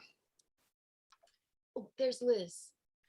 Liz is crossing the dance floor dressed as an Indian princess in a mini dress. Yeah. Roz, dressed as a cowboy, ambles over. Howdy, partners. Hiya, Professor. Professor Romanoff. Any word on Dr. Octavius? Nothing beyond what I read in the papers. I'm afraid he's not the same man we knew. You know, I've been digging through the notes on his experiments. Peter follows Liz with his eyes. She takes a seat at the table next to Kim, who wears harem girl outfit with the salamander around her neck. Next to Kim is Spider-Man. Peter's eyes go wide. Boys must have had an extraordinary classroom experience. Yes, sir. I'm going to be a little late with the paper on my planetary conjunction, sir. Whenever you're ready, I'll look at it. I know it's going to be an important work. Peter, take my hat. He hands Peter an oversized 10-gallon hat. It is a costume party. Peter and Harry make their way through the dance floor to the table. Peter can't take his eyes off Spidey. There's Spider-Man. Not the real one, I'm sure. You can never be sure. All kinds of crazy stuff can happen at a masquerade ball. I bet I know who it is. As they take seats, Peter sees that Spider-Man is trying to read the Bugle's sports section by party light. Kim waves, Peter nods, and the big hat falls over his face. Hiya, Liz. Liz moves to Flash, who's dressed in the Spider-Man costume. Hey, Peter. Who's in the Spider-Man costume? It's a very clever outfit. You've got it there, Flash. Take a hike, asshole. How did you recognize him? His pretty blue eyes give him away. Anyway, we'll be sitting with you at the Halloween ball. I want to dance. Hey, Spider-Man, shall we Flash dance? Hey. Oh, that's Flash. Oops. Hey, I'm reading the paper, okay? Liz turns with a mild pout. Nervously, Peter ponders his chance. Harry nudges him. What, Harry? Oh. Harry, I didn't hear you.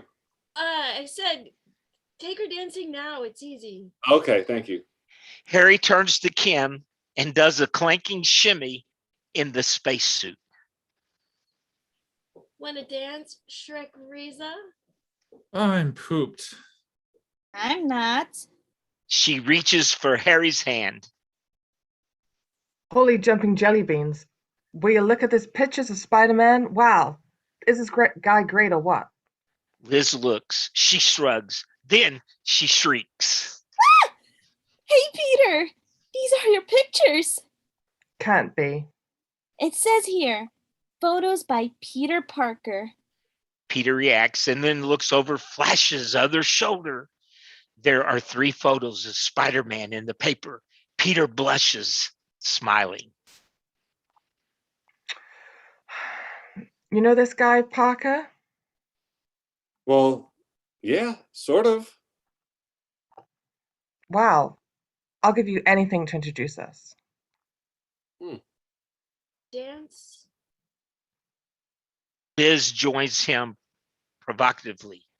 Hey, Flash Man, want to dance?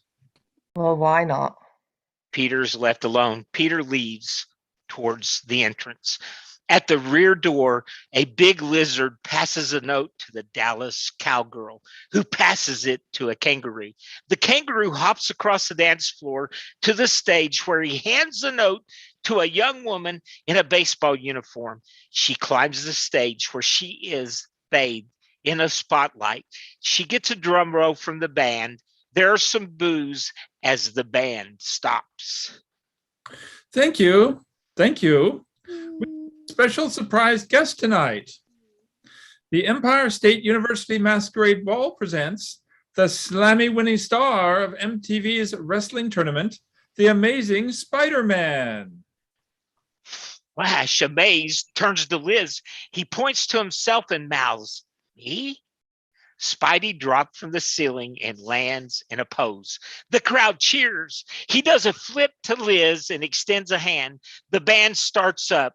Liz demurs. Flash? Oh. I'm not. Go ahead. Go ahead. Liz takes Spidey's hand and they move slowly and sexually onto the dance floor. They do a short, simple number. Spidey returns Liz to Flash. Come on, Flash. Flash takes Liz from Peter. Liz and Flash dance wildly. They finish to big cheers. The real Spider-Man slides to the center floor. The crowd backs away as Spidey spins out the greatest dance number in film history. He's all over the floor and on the walls and on the ceiling and on the glitter ball. He takes Liz and flies with her. He breaks the place up, then drops in a pose. Big cheers. Liz stops breathless, very near to Spider-Man's face. Who are you? One day you'll know. You sound very familiar. Sure I do. I'm your friendly neighborhood Spider-Man. He jumps away and disappears, leaving the crowd aghast and Liz in love. Interior, Ben and May's family room night. Ben is flicking through the channels on his TV, aggravated as usual. It's all rock videos. Ben?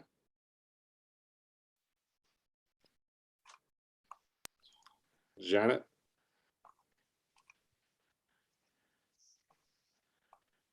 What a bunch of crap. Goddamn rock and rolls screwed up the whole TV. He flicks off the set and turns to May, who's asleep on the couch. He gently nudges her. Come on, May, wake up and go to sleep. Exterior taxi night. It enters the East River Drive. Interior taxi night as the city rolls by. Hey, can't you go any faster? What about in a race? I don't know. I get this tingling in my brain, like some danger's lurking just ahead. I'm worried about Aunt May and Uncle Ben. Your family? Well, they're kind of my parents. They raised me. I lost both of my parents in a car accident. Now, please step on it. I'm in this car. Step on it. So now you want to kill yourself in another accident? Not with me, boy chick. But I'm telling you, I've got this. Tingling, I know. I got ulcers. Everybody's got something to worry about. Please, faster, please. Okay, you asked for it. Exterior, the street, night. The taxi skids and swerves like crazy, bumping into everything in sight. Interior, Ben and May's bedroom, night. A glass shatters. Aunt May sits up in bed with a start. What's that? Janet? No? All right. What? It's nothing. Go back to sleep. Okay, I'll look. Look, go back to sleep. Interior, Ben and May's kitchen, night. Wiener is going through the drawers. He finds a nice bone-handled knife and pockets it. Interior, Ben and May's living room, night. Ben descends the stairs from the bedroom. He peers off into the darkness and pulls his robe tight around him as if to ward off some unacknowledged danger. Exterior, taxi, night. Taxi driving fast through street. Interior, taxi, night. Some crazy kind of town, huh? You hear about some holdup? This guy with 6 arms? Hey, I see it all in this job. What kind of outfit is that anyway? Look, I'm really in a hurry. Bang! A blowout. The cabbie fights the wheel to the side of the road. Then he turns to Spidey. You said the magic words. We have a flat, boy chick. Interior, Ben and May's family room, night. Ben comes in and looks around. A long beat. Then a noise. Mice. Interior, Ben and May's dining room, night. A very scared Wiener hides, eyes widening. Wiener takes the bone-handled knife from his pocket. It glints in the moonlight. He moves off. Interior, Ben and May's kitchen, night. Ben is looking for mice. He opens a closet, nothing. He shifts around, nothing. He moves off. Exterior, 59th Street, bridge, night. The cabbie slowly changes the tire. Fearing the worst, Spidey gets out, looking for a ride. A truck approaches. Spidey looks down at the cabbie and then up at the truck. Hey, you want to hand me that lug wrench? He looks up to see Spidey go by, stuck to the side of the truck like a spider. Some crazy kind of town. Exterior, the truck, night. Spidey stares at the lettering on the side of the truck. It says Victory Sporting Goods. Sporting goods. Interior, Ben and May's dining room, night. Ben comes in quietly. He looks around. He opens a cabinet, nothing. He hears a crash. He wheels. A shadowy figure runs by a doorway. Ben takes off like a shot. Interior, Ben and May's house, night. Ben runs through the rooms. Interior, Ben and May's family room, night. Ben flies in and goes right to the rifle on the wall. We hear Wiener chattering around the house in the background as Ben goes to the drawer and pulls out a box of bullets. He begins to fight the bullets into the rifle. Wiener comes flying in and tackles him. They fall to the floor, 4 hands on the rifle. They scuffle. All I want is the kid's computer crap. Let go before I blow your brains out. Exterior, Forest Hill Street, night. The truck pulls away, leaving Peter in a pool of street lamp light. He's wearing a football jersey and shorts and carrying a sports bag. He begins to run. Interior, Ben and May's bedroom, night. May hears a crash. She pulls the covers up around her chin in fear. Let go. You let go. Exterior, Ben and May's house, night. Peter runs up and hears a shot. He runs inside. Interior, Ben and May's family room, night. Peter runs in. He sees Wiener standing there with the rifle. They face off across the room. The moment hits Peter like a punch in the chest. Uncle Ben! Peter. Peter rushes to Ben. Oh my God. Uncle Ben! Peter tries to revive Ben while Wiener runs out. Son of a... Interior hospital waiting room, night. Plastic furniture, garish lighting, cigarettes in the ashtrays. and gets through everything. He'll be all right. The doctors are. Aunt May and Peter embrace, leaning on each other for support. Excuse me, you the nephew? Peter rises, nods as Aunt May wipes away a sniffle. Your uncle's a brave man.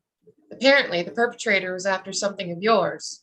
Your uncle didn't know what it was, but he stood up to him anyway. You ought to be proud of him.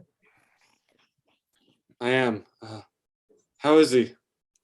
A grim-faced doctor walks slowly across the room to them. May stands up slowly. Ask the doctor. How's my husband doing? Who's there? Somebody be the doctor. Mrs. Parker? I'm sorry we tried. May collapses. Crash cart, stat. The detective pulls Peter gently away. The staff works on May. Let the medics handle it. Look, if it makes you feel any better, we're going to nail this guy. He crashed his getaway car. We got him trapped in a warehouse on Jackson.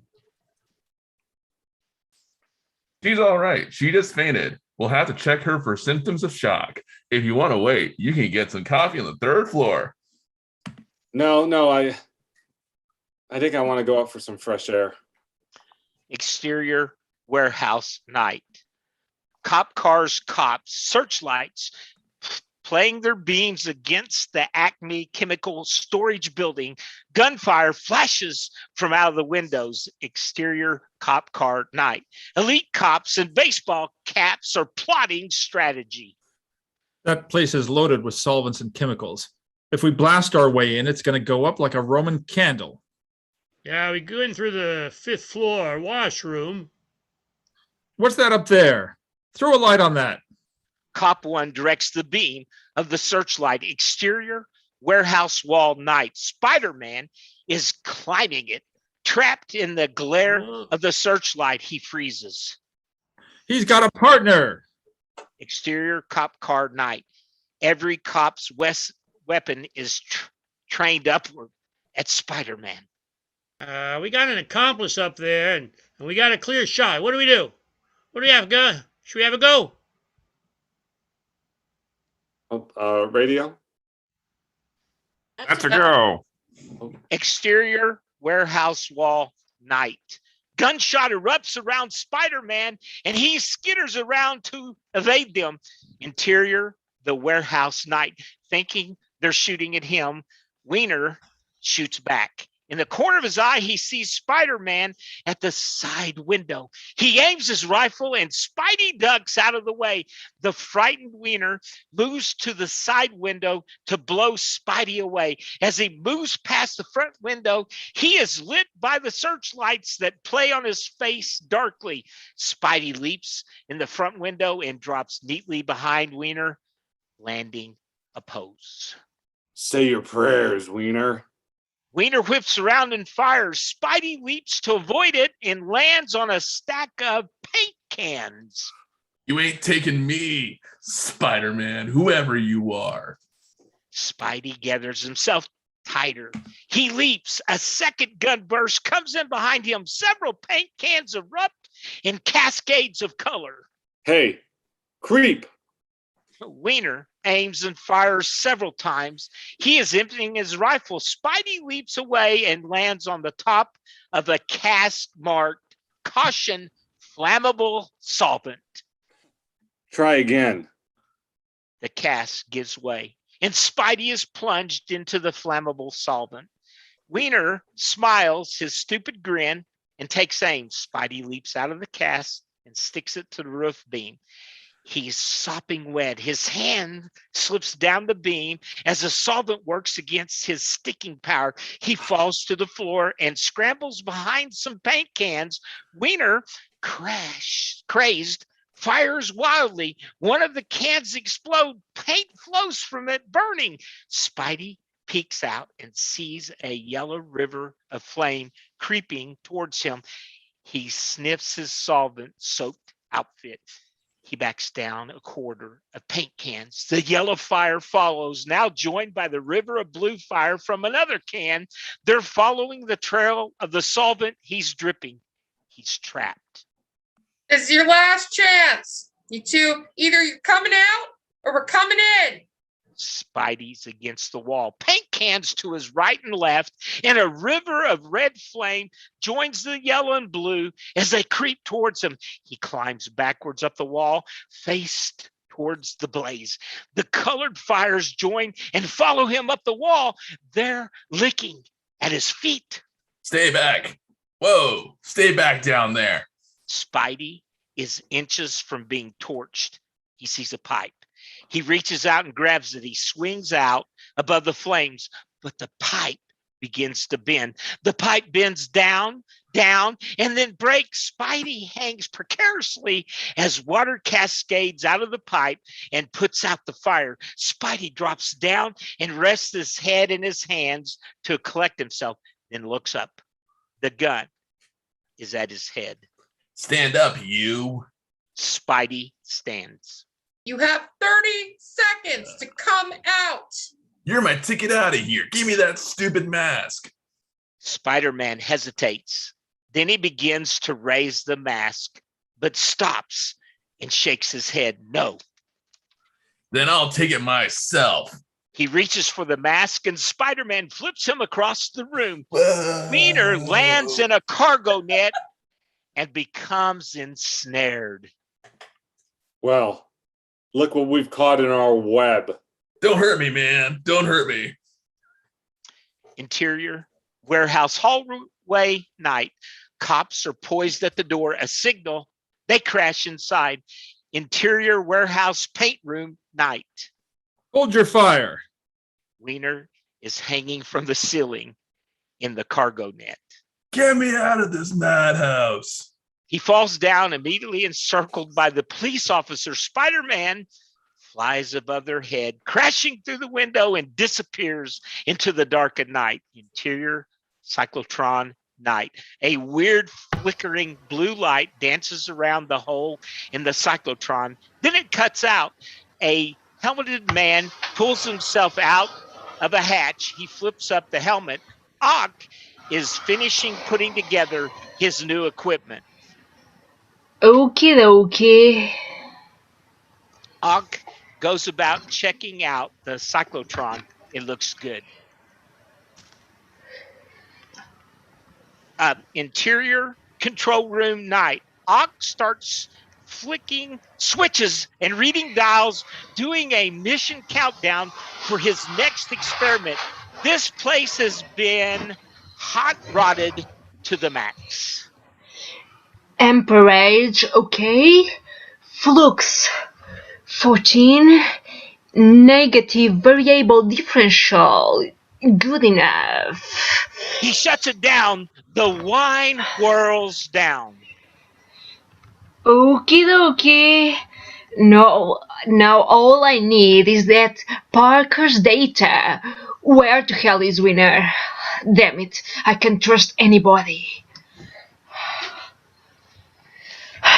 Only you, my baby. Only you I can trust. Okay, I have to do everything myself. I'm going to do it. I'll be back, my babies. My new babies. Ock hides the Waldos under his coat and leaves the room. Interior, Peter Parker's apartment night.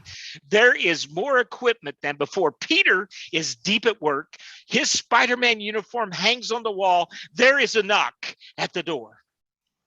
Hey, Peter, are you finished with my computer yet? I got a paper too, you know. My God. Oh, it's you, Liz. I didn't expect you. Give me just a minute. God. He hides his Spider-Man costume. Interior, the hallway landing night. Liz waits impatiently. Hey, hi, Liz. Come on in. Interior, Peter Parker's apartment night. Liz enters, looking around. Peter covers for this and that. What were you doing in here? Usual cleaning up. Come on. I'll get your computer. Hey, where's Flash? Where's he parked? He picks up the computer and turns to her, but she's already looking around the apartment. Flash didn't come. Oh, well, how are you going to get home? Liz walks into the room. Taxi, I guess. She discovers the prints of Spidey that Peter has taped up around the apartment. You must spend a lot of time with this Spider-Man guy. Peter, don't you think you ought to unplug that? Peter looks and sees that he is tethered to the wall. Embarrassed, he puts the computer back down. I'll go down to the corner, see if I can hail that taxi. Peter leaves. Liz smiles. She likes Peter. Why is he so? Interior hallway night. A shadow of a man can be seen hiding. Peter does not notice him. Interior Peter Parker's apartment night. There's a knock at the door. Where? She's about to open the door when 4 Waldos smash through it, obliterating it. Ock stands in the shattered doorway, Waldo's withering. Dr. Octavius, you're so weird with those, what do you call those? Waldos. Did you hear about Spider-Man? That's me, the real Spider-Man. And now, tell me, where is that jerky friend of yours, Parker? Peter? Oh, he's not here. He's gone. I don't think he'll come back for a while. You wouldn't lie to your professor now, would you? Of course not. Why would I lie about a thing like that? Really, he's out. We'll wait. Ock grabs Liz's hair with her Waldos. What are you doing? Let me go. Please, take those things out of my hair. Ooh, my Waldos, you mean? Whatever you call them, please. Ock shouts out 2 Waldos. Simultaneously, each grabs a chair from a different part of the room and brings them to the table. Sit! She does. He does, too, and folds his Waldo across his chest. He is a nice boy. A little nerdy, maybe, but nice. Wouldn't you say that? I don't know. Maybe. He's very inexperienced. One of Ock's Waldos rests on the table, curled around the computer. Liz lets her hand rest on it. Ock warns immediately. You know, you are a fascinating young lady. Thank you. You are so refreshing. You are so... Shocking? Oh, I wouldn't say shocking. I would. She sticks his Waldo in the electric wall socket behind the computers. The current sizzles through him, and he leaps up, Waldo Kimbo, like the cartoon cat. Liz runs out the door. Ock extricates himself from the current and gives chase. Interior hallway night. Liz bursts from the door. Peter! She looks both ways for Peter, doesn't see him, and takes off. Ock bursts from the doorway and runs after Liz. Exterior, the street night. Liz running as fast as she can, but Ock is gaining quickly. Exterior, Peter Parker's apartment night. A taxi drives up and disgorges Peter. Wait here. Interior, Peter Parker's apartment night. He walks in. It's empty. Liz? Peter! Help! Peter! Peter springs into action. He grabs his Spidey suit out of a drawer and starts taking off his clothes. Exterior street night. Liz looks back and sees Ock cartwheeling towards her. She can't outrun him. She must hide. There's a construction site on the right. She ducks down the alley next to it and interior construction alley night. Liz runs into and finds herself trapped on three sides by a high cyclone fence. Behind her, Ox Waldo's stretch out like water bug legs. He bug walks into the alley and laughs down at her from his perch atop the Waldos. Peter Parker has something I want, and I'm going to have something he wants. She dashes past him and runs into the outboard cargo elevator. Interior elevator night. She looks for the up button and finds nothing. Ock, on his feet now, is on the wire mesh elevator cage in a flash. He tears the outer doorway. Liz starts pressing knobs and levers in panic. The light goes on. A warning bell clangs. She finally finds the switch, and the car leaps up just as Ock tears off its front door.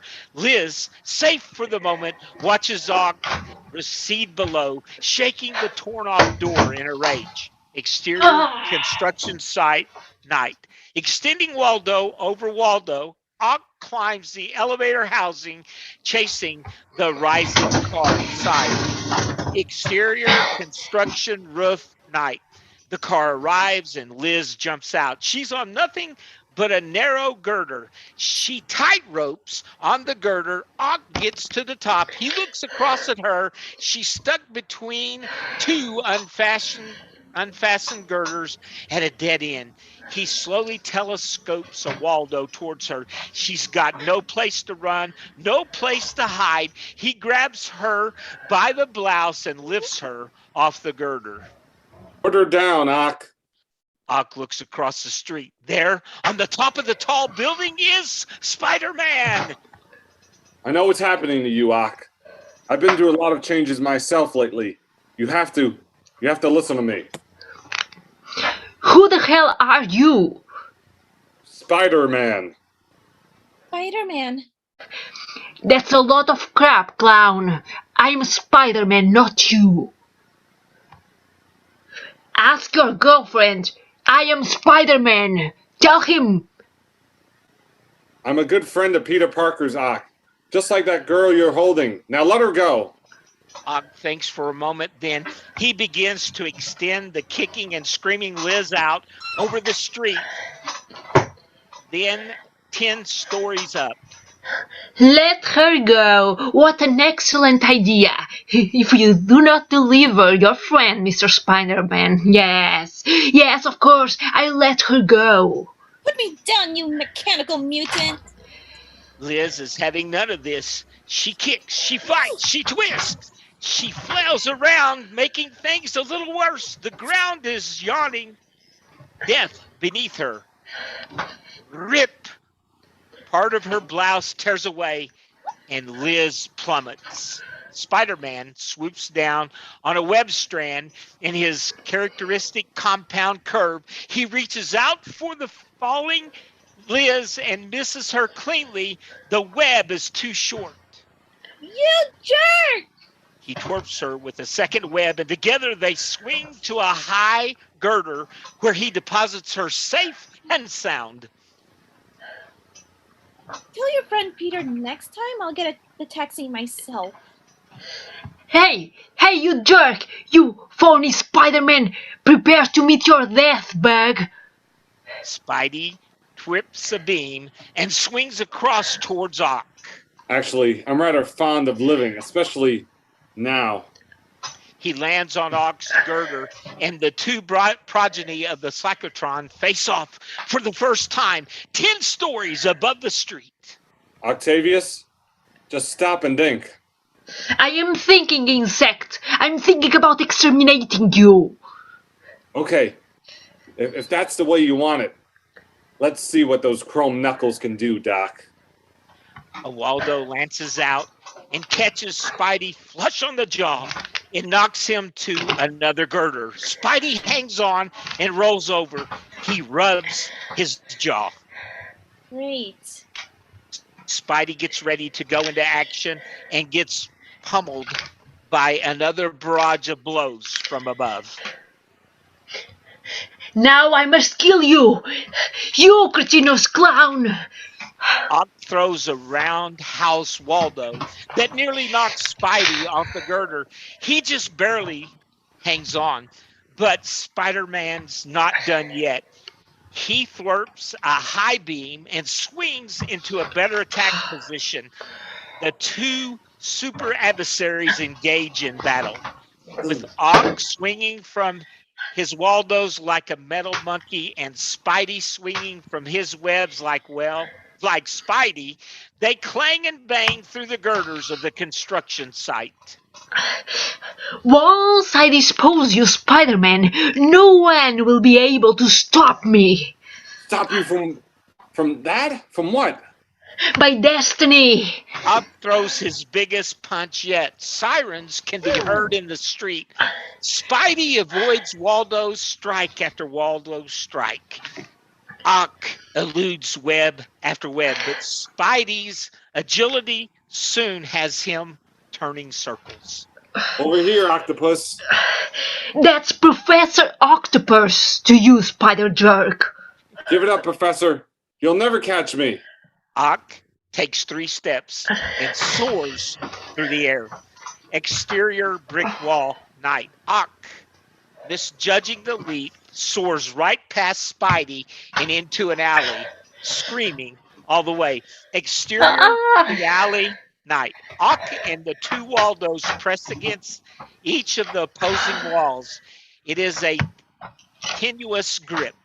Then, very slowly, sparks flying from his Waldos, Ock slides down into the alley. So long, sucker. Exterior street night. Cop cars pull up. Cops leap from them. Exterior sidewall night. Ock makes it down, sees the cops, ducks out of sight. Exterior cop cars night. The searchlights go on. Spider-Man swings back across the street to the construction site. There he is. Yeah, that's Spider-Man. Exterior the roof night. Spidey lands next to Liz in a pose. Lit by the flashing billboard, he's weirder looking than ever. Spidey puts an arm around Liz and extends a web shooter. What do you think you're doing? I'm rescuing you. With that, Spidey leaps way out, and he and Liz swoop away on a web strand. Thanks, but no! Exterior, the cop cars, night. All weapons point upward at Spidey's movement. Hey, he won't get away this time. Hold your fire. He's got a girl. Oh, yeah, it looks like he's got a hostage. Exterior, web strand, night. Spidey sees the weapons aimed upward. He shouts out another web and swings off in a different direction. Liz whoops with the G-force. Wait a minute. Where are you taking me? Spidey, hounded by the police, rejected by the girl. I better just take you back to your home, wherever you're from. He shouts out another web. Hold on tight. Where are we? Open your eyes. They're standing on the roof of the central tower of the Empire University building. Liz opens her eyes, and it's an extraordinary sight. If you're trying to impress me, Spidey, I want you to know I'm not easy. Okay, I'm impressed. Now put me down, Spidey. Put me down. I like the way you say Spidey. I mean, nobody calls me Spidey. Now we go. Exterior dormitory night. They sweep down and down, stopping on one of the building's sills, actually right in front of a window in the dormitory building. Wow. Look, this is our dormitory. I can get to my room. Hey, wait a minute. There's Flash. If I'm not mistaken. Liz? You know my name? Liz, listen to me. There's something I have to tell you. Okay, put me down and we can talk, all right? Do you know who I am? All I know is you're the amazing Spider-Man. Or better, you're Spidey, the good guy on the block. You're a weirdo in a clown spider suit. And that's all you know about me. Okay, let's get your boyfriend. Which one? How many do you have? I mean, Flash. Well, Flash is not exactly my boyfriend. He's not, then who is he? There's someone I like, but he's too shy to notice. Flash.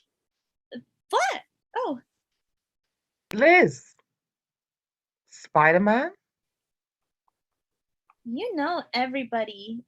Flash, we have to call Peter. Flash rushes right past Liz to the window. There's a newspaper in his hand. Hey, they won't let up, man. They keep calling you an accomplice and some burglary murder, but that's a crock, ain't it? Like, I'm with you, Spidey, 100%. Thanks. By the way, what are you doing with Liz? She needed a lift. Oh, okay. This calls for a beer. A lot of beer. Thanks. But I have some business to take care of. Well, take care of that later. Wait here. I'll get a beer. He disappears. Liz comes tentatively to the window where Spidey squats, desired and passion in his white eyes. Did you know this was Flash's place? Peter Parker told me all about it. Peter told you all about Flash? No, he told me all about you. See you later.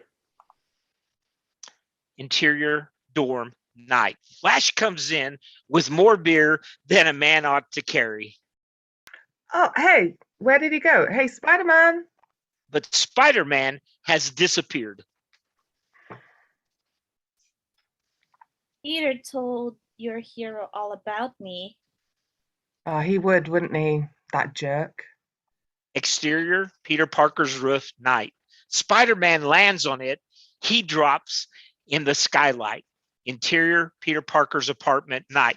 He drops into the room and pulls off his mask. The place has been ransacked. Computer disks are all over the floor. Peter pulls a file marked planetary conjunction. He opens it. A piece of paper falls out. It says, "Kiss it goodbye, wall crawler." Octavius. Exterior, Empire State University, quad day.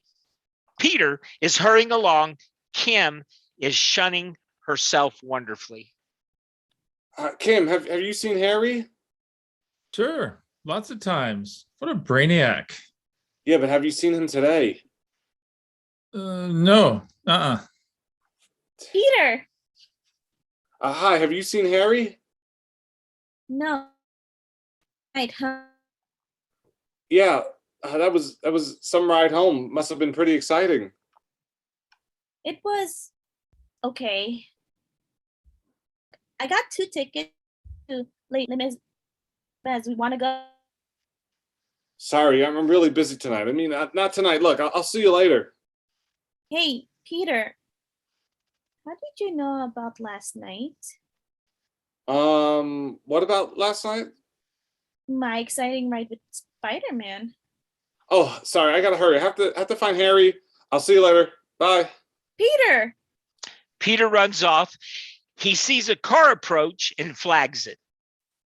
Hey, can I get a lift downtown?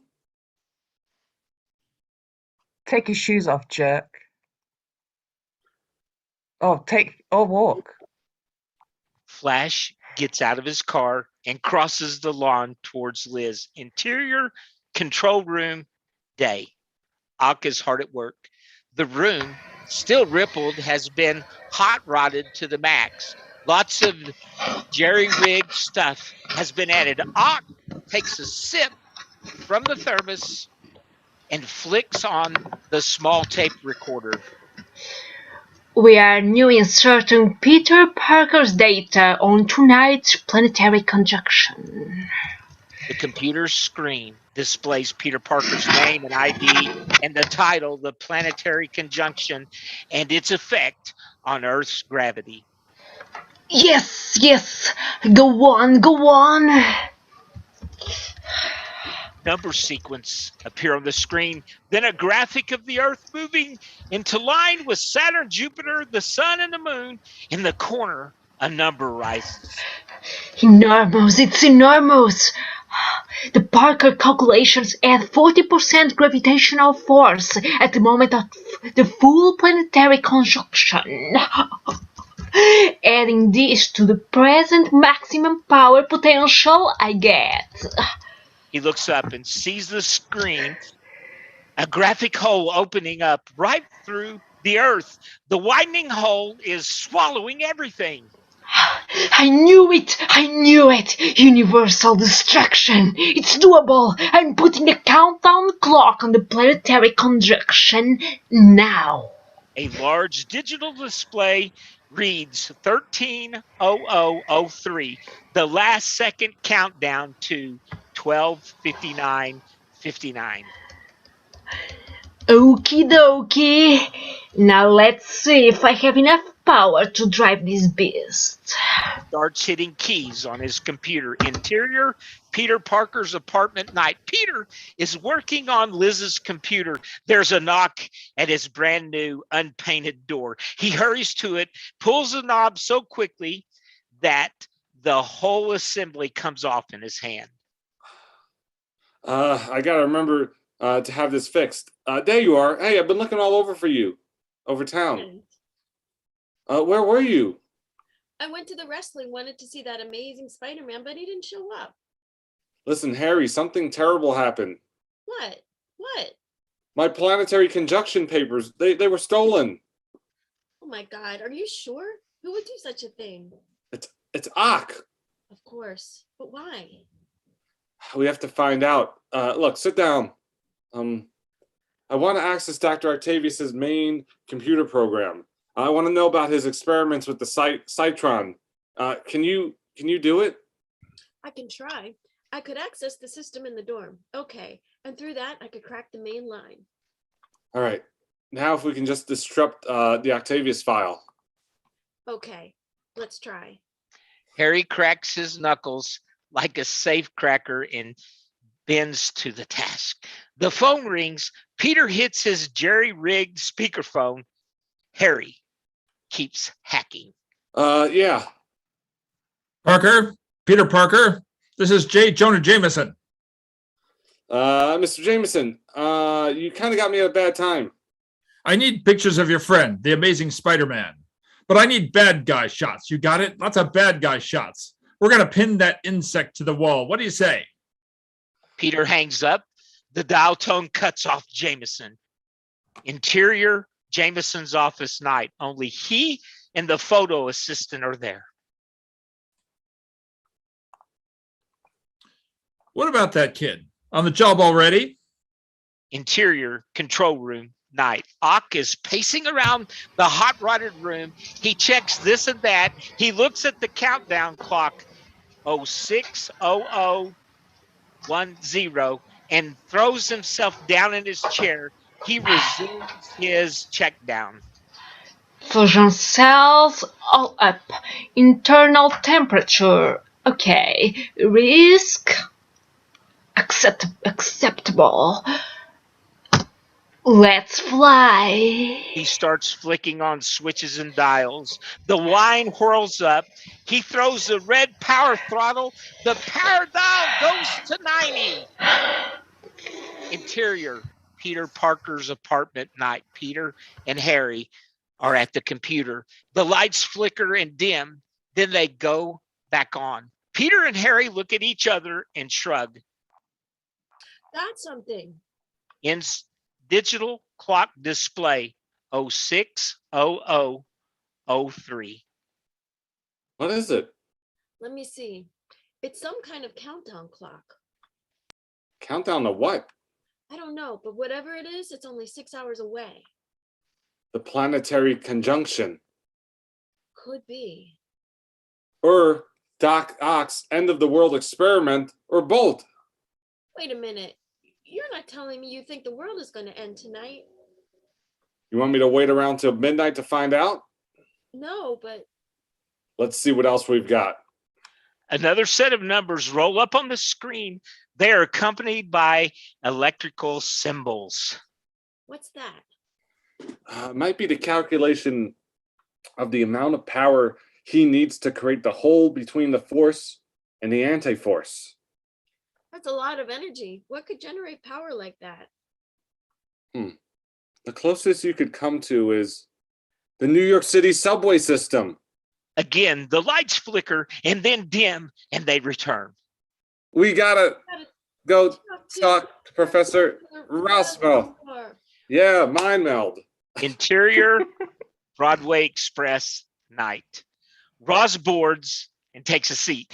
There are the usual subway types: a fat woman, a pimply teenager and his date, a tall, skinny girl in a party dress. Roz, making notations in a pad, takes no notice of them. He sits down, closes his pad, and takes a pencil and places it against his chin.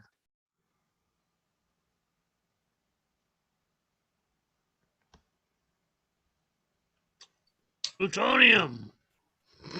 Roz? Yeah, I'm still here. I said plutonium. Oops, sorry. Exterior, major intersection night. Taxis go by. Two lovers stroll. We hear a familiar whine. The walk and don't walk sign flashes at the same time.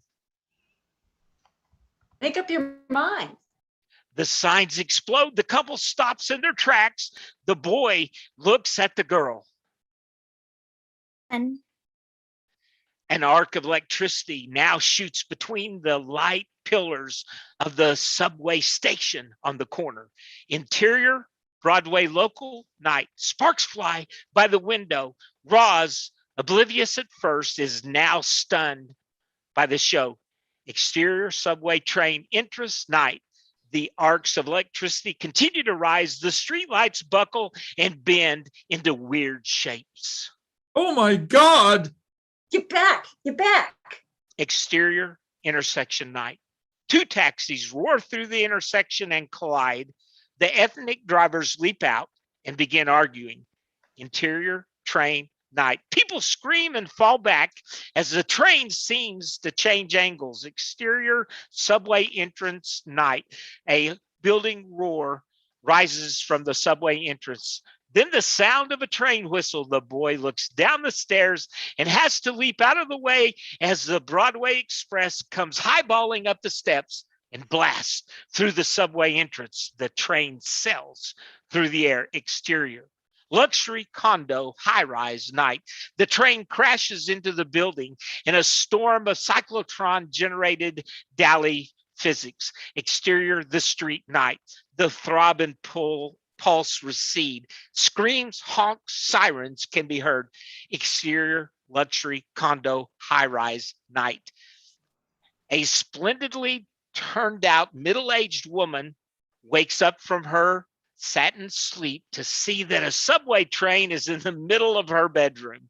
The wall through which the train has come sags and ripples like it is melted and particularly solidified. Henry! Several passengers climb out of the window of the train and pry open the doors. What are you doing here? Get out of here! Get out of here! Exterior, the street night.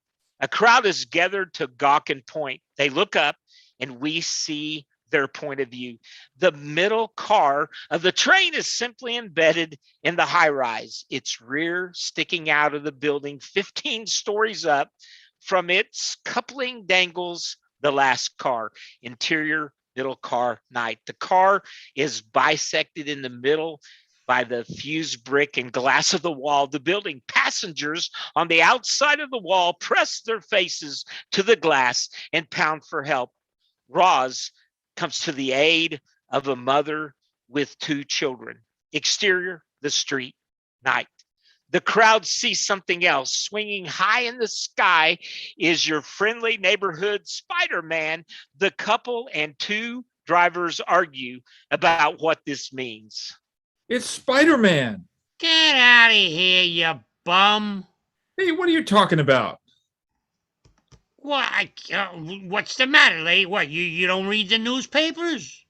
This is the driver of the Daily Bugle truck carrying the historically famous Bugle headline, Spider-Man, Threat or Menace. Someone could take that. Go, Spidey, go! Interior, last car, night. It's nearly vertical. People are tumbled all over each other. The scared teenager is tearing at the door. The skinny girl screams in a mechanical way. The door opens. He nearly falls. The skinny girl screams again. He manages to get back inside. She looks at him, safe now, but she screams again anyway. Roz struggles to fight himself against the pole. A bag of groceries goes sliding past him. He continues downward and out the open door. The bag tumbles down through the air, down, down, and down. Interior, middle car, night. Spidey's face appears in the window upside down. Hello, everybody. He slides the window down and flips inside. He walks through the parting passengers to the building wall. He feels it. Okay, everybody, stand back and stay cool. He hurls himself, used glass portion back onto the floor. He rolls over, flexing his shoulder.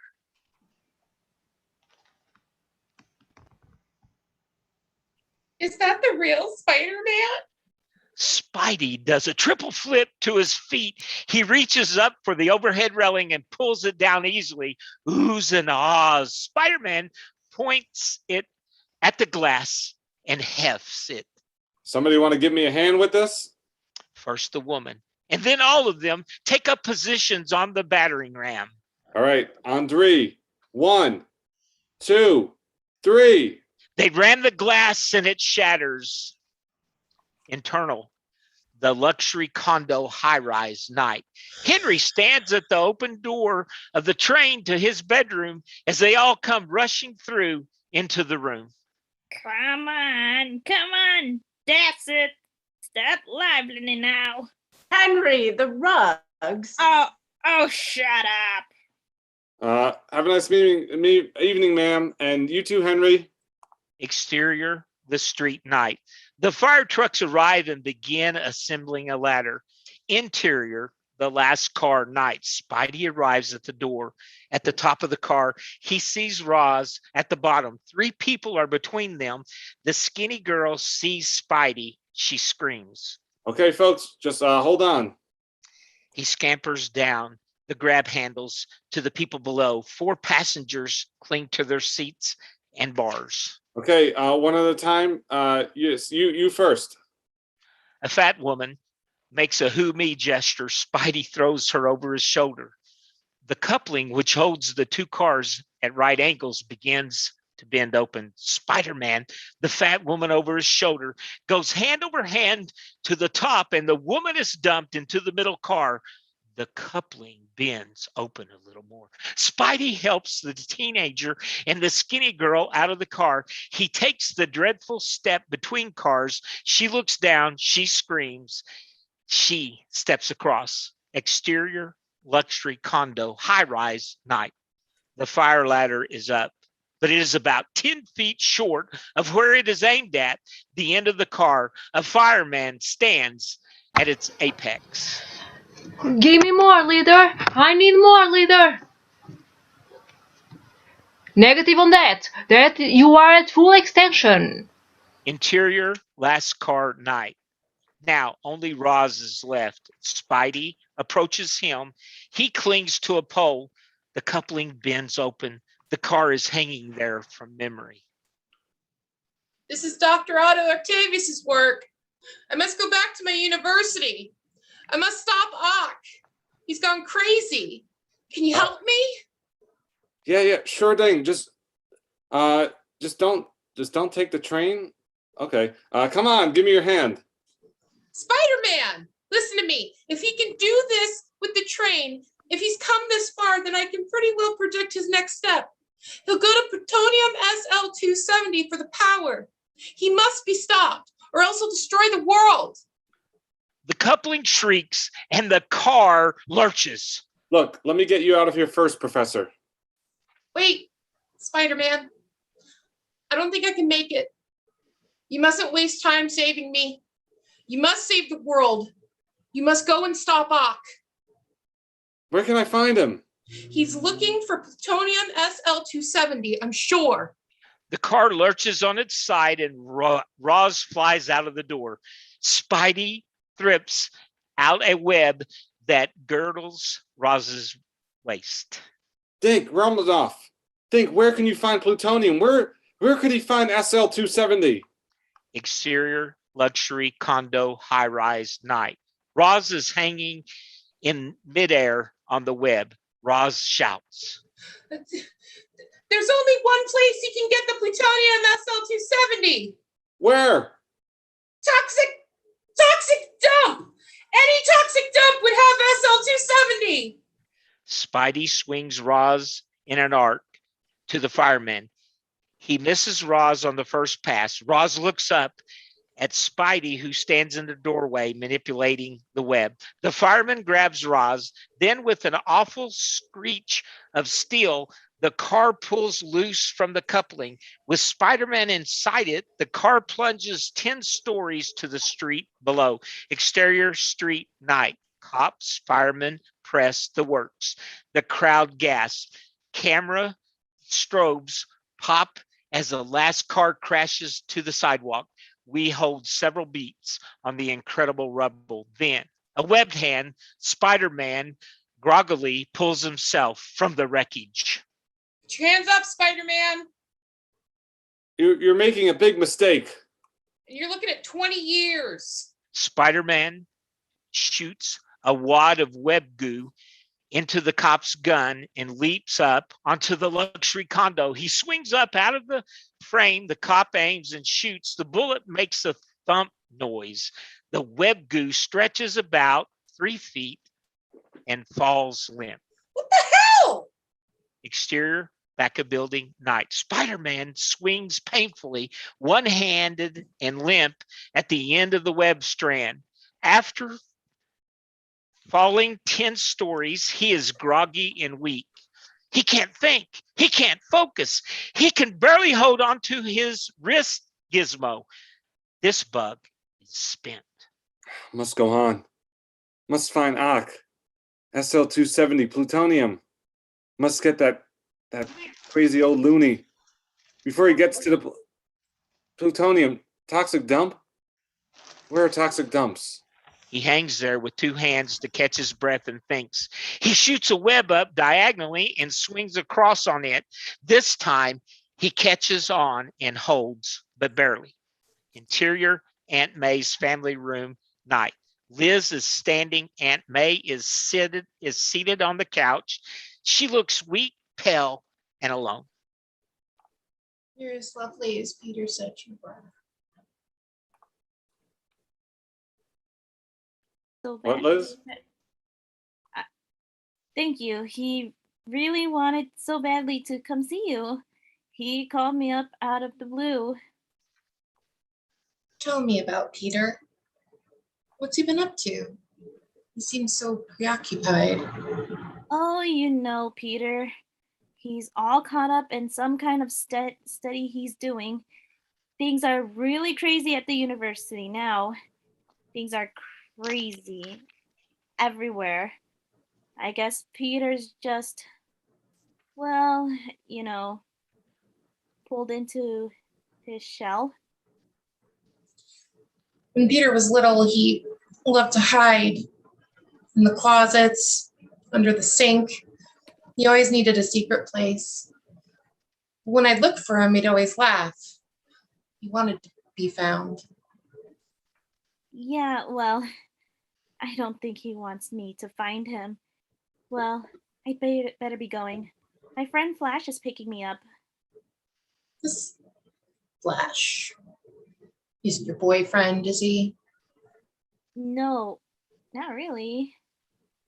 I think you can guess why. They smile knowingly at each other. Liz goes towards the door. Elizabeth. She Finders keepers, losers sweepers. What? That's what I used to say to Peter when I found him. Exterior Fifth Avenue night. Spider-Man swings high above it. This is not the confident swinger with Liz in his arms. This is a guy who's making it by the narrowest of margins. There is a traffic jam below. I gotta find Ock. Gotta find the toxic dumps. Oh, yeah. He looks down at the traffic. We pan across the many cars until we come to a nondescript green car. Interior green car night. Ock is honking the horn. Something lands on his roof. Then Spidey sticks his head upside down in the windshield. What's up, Ock? You. A Waldo smashes through the windshield but misses Spidey. Ock leaps from the car. You are a doomed bug. I've no time to waste on you now. Exterior street night. Ock runs through honking traffic. Spider-Man leaps from car to car. Ock turns to see Spider-Man leap into the limo at the curb. Ock turns tall and runs down an alley.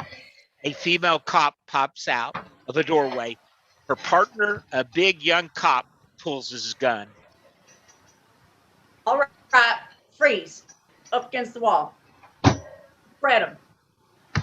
Ock complies. He raises his hands and spreads the Waldos to full extension. The big cop screams and faints. The little female cop's eyes pop. Ock swats the gun from her hand. He starts to choke her. Spidey comes swinging to the rescue. He lands on the roof nearby. Hey, you big Ock. Why don't you pick on someone your own size?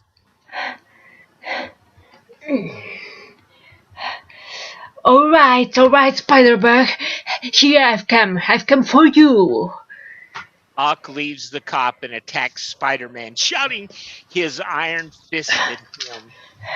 Ock runs to the end of the alley. Spidey staggers to his feet and resumes the chase. Ock breaks into a red Corvette convertible, starting it with a Waldo. Spider-Man comes out in time to see the vet drive away. A Chinese laundry truck is passing. Spidey whips it and is whipped away. He crawls over to the window. Hey, driver, could you follow that red Viette for me? The surprised Chinaman lets loose a stream of Chinese expletives, complete with appropriate suggestive gestures. Spider-Man crawls to the top of the truck and surveys the situation. He's a sea of moving traffic. He twists up a web and swings away. Spidey swings along from building to building. The red vet is making headway. Suddenly, Spider-Man spots a blue MG with its top up. Flash Thompson. Never thought I'd be so happy to see you.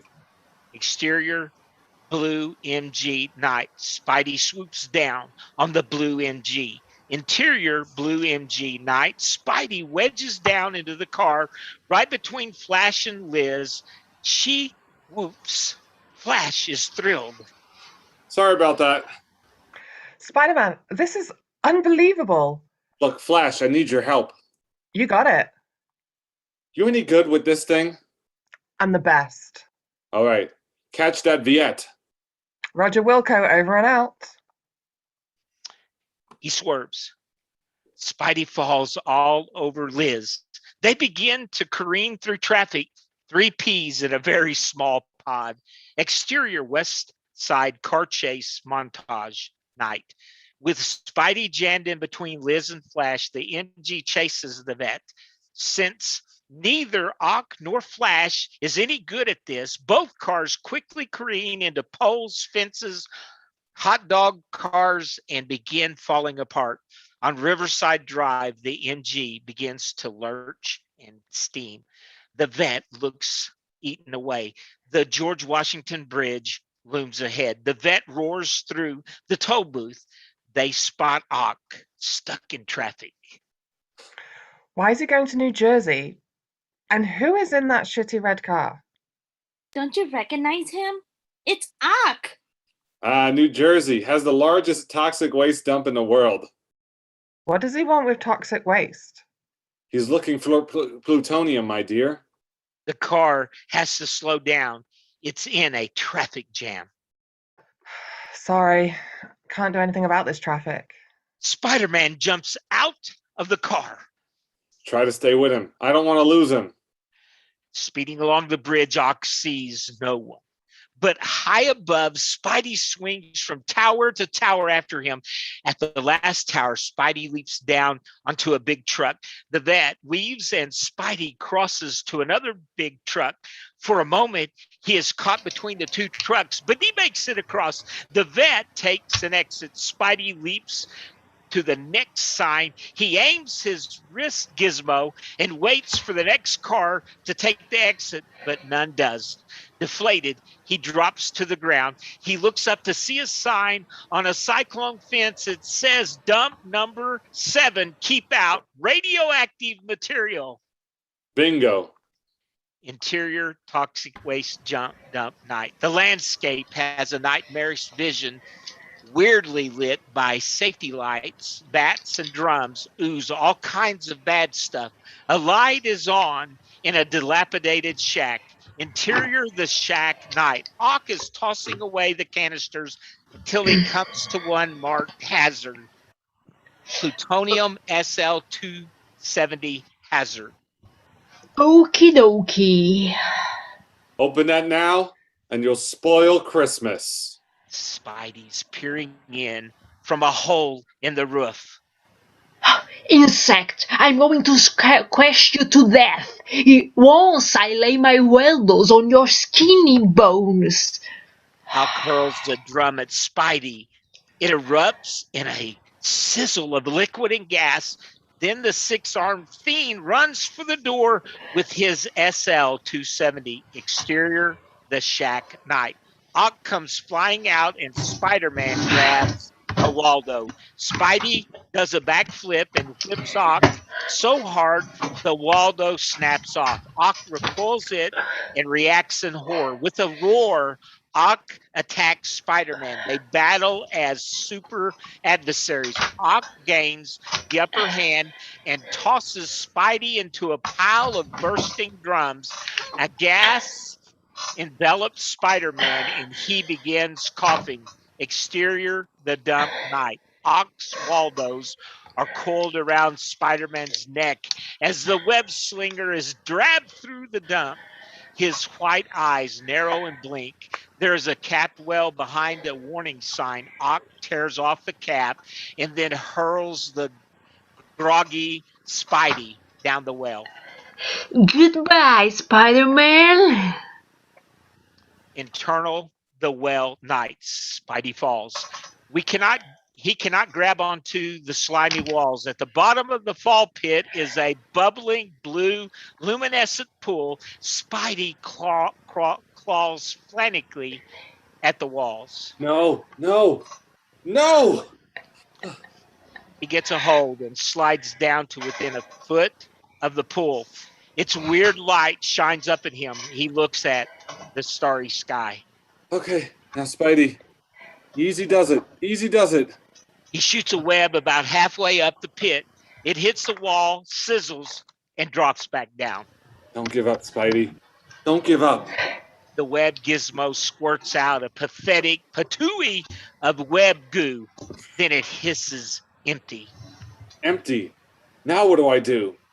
Now, Ooh, so you have avoided the nuclear pool, have you, Spider-Man? well, so far, so good. But I can't hold on much longer. Pity.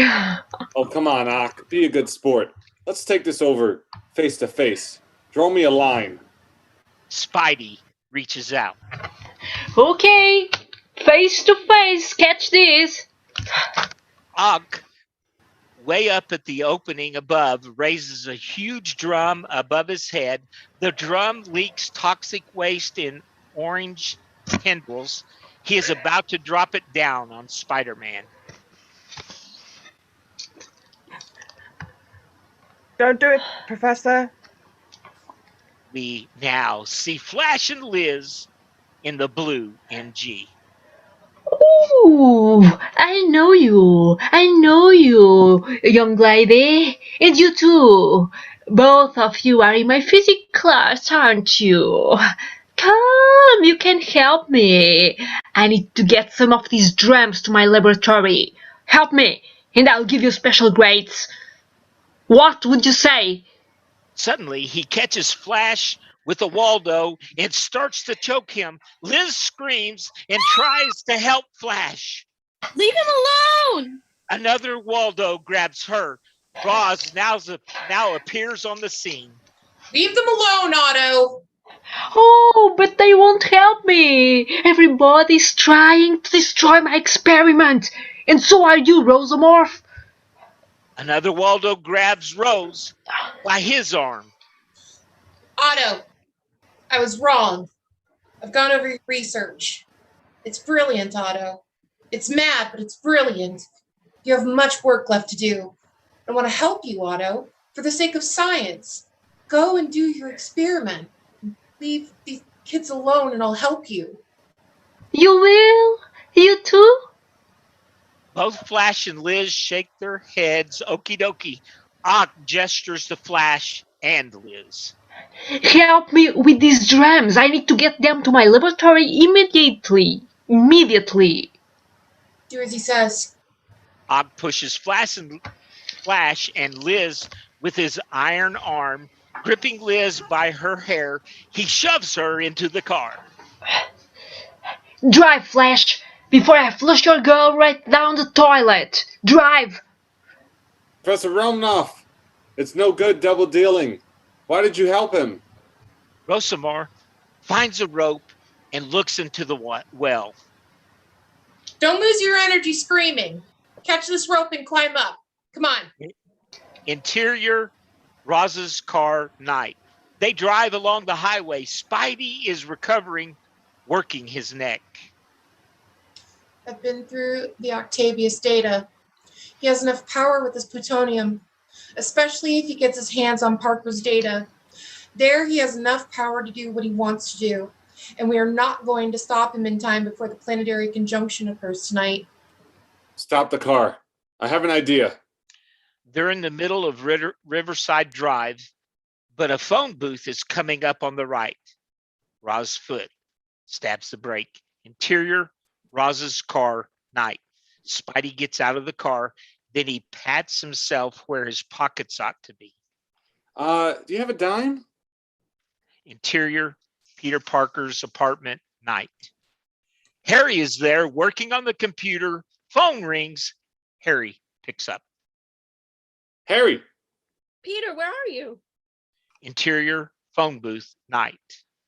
Listen, Harry, you've got to get my paper before Akko uses it.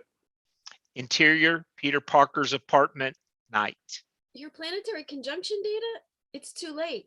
Ock's got your paper. It's in his computer already. The computer screen displays a graphic of the sun, Earth, and moon lining up with Jupiter and Saturn. But don't worry, he can never use it without plutonium. He's got the plutonium, and he's on his way back to the lab, and he's got two prisoners with him, Liz and Flash. Don't worry, he needs a huge amount of power, thousands of volts of electricity to get to the anti-force. He can get to the power, electrical power to the max, nuclear power, SL-270. And now at the moment of full planetary conjunction, when all the planets line up with the sun, maximum gravitational power, the conjunction is Ock's final source. Damn! The conjunction is due at midnight. What are we going to do? Exterior, University grounds, night. The blue MG arrives and comes to a stop. Ock looks at his two prisoners in the back seat and smiles to himself, picks up one drum on each shoulder. Okie dokie. Have fun, young ones. Have fun for the last time. Ock leaves. Liz and Flash are tied together in the back seat of the car. What do we do now? We kiss the world goodbye. If he is right, that's all there's left to do is... Wait. I think I can release my right hand. Interior, Peter Parker's apartment, night. How much time is left? Wait, I can find out. My God, 59 minutes. Interior, phone booth, night. Look, the only way we can interfere with Ock's plan is to find a computer center fast. Our university has the biggest center in town. Yeah, but who's going to work them? Exterior, university grounds, night. Professor Ock comes for some more drums. He sees that Liz and Flash have disappeared. Ock picks up 2 drums. Harry, seeing Flash and Liz come running to the school grounds. I think I can get some help. I can teach anyone how to work a code in 5 minutes. Then do it. Interior, computer lab, night. The lights are off, but the computers are on. Harry looks over Liz's shoulder as she cracks through a code. Her screen reads out Connecticut, tech, fully op, line, backlog, security max level. The last line is flashing. Hey, this is easy. They all run from computer to computer. Hey, Harry, I need your help. Coming. Harry types in Canarchy Ltd and gets the same response. He looks at his digital wristwatch. 010002 becomes 005959 as we watch. Then a warning buzzer. I got one. Harry, get over here. Harry hurries to Kim's side and elbows her out of the chair. The screen is flashing. Warning, security breach. Harry's hands fly over the keys. The kids gather round. Line drawings of the cyclotron appear one after another. Finally, a pipe. There's a circle around a joint and the legend H20.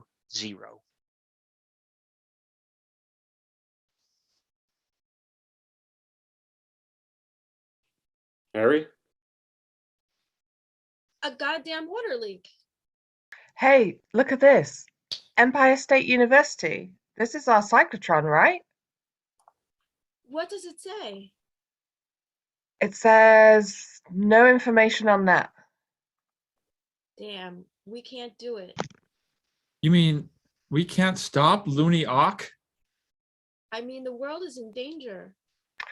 We must find Peter. He knows these computers better than all of us. Yes, but where the hell is he? I bet he is with Spider-Man. Suddenly, the lights dim, a heavy noise, an earthquake. Exterior, outer space, perpetual dark. The Earth is moving into line with the other planets of the conjunction. Exterior, Science Center, night. Harry and Flash and Liz and Kim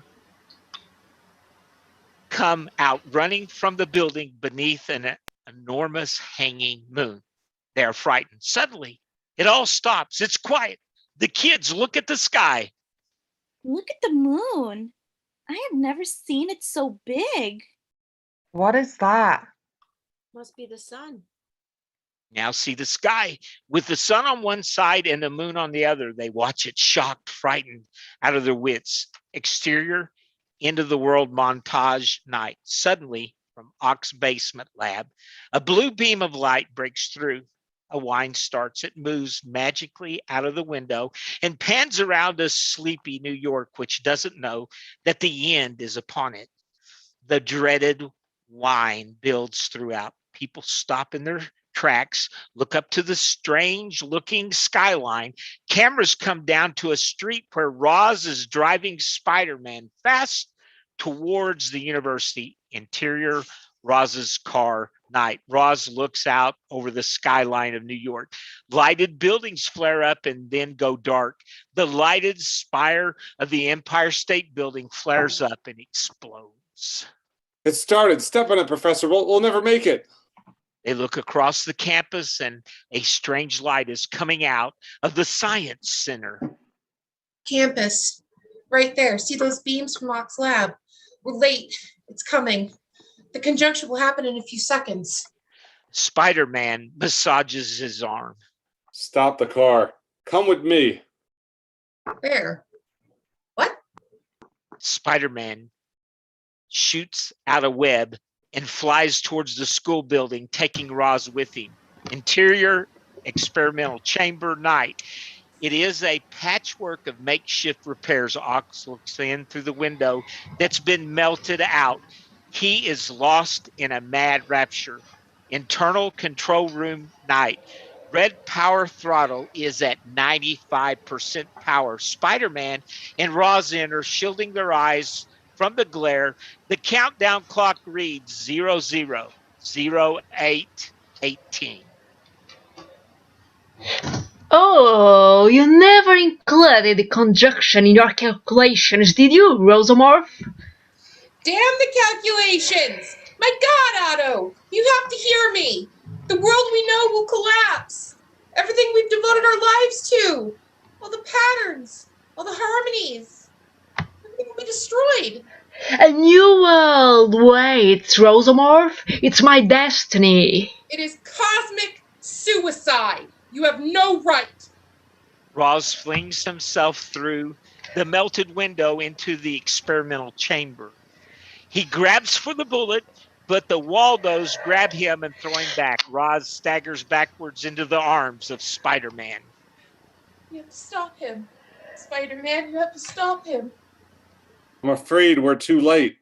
Spider-Man attacks Ock, trying to push him away from the throttle. Ock punches Spider-Man away from him so strongly that Spider-Man is knocked down. Ock nudges the power throttle forward, and the whine increases to an ear-shattering pitch.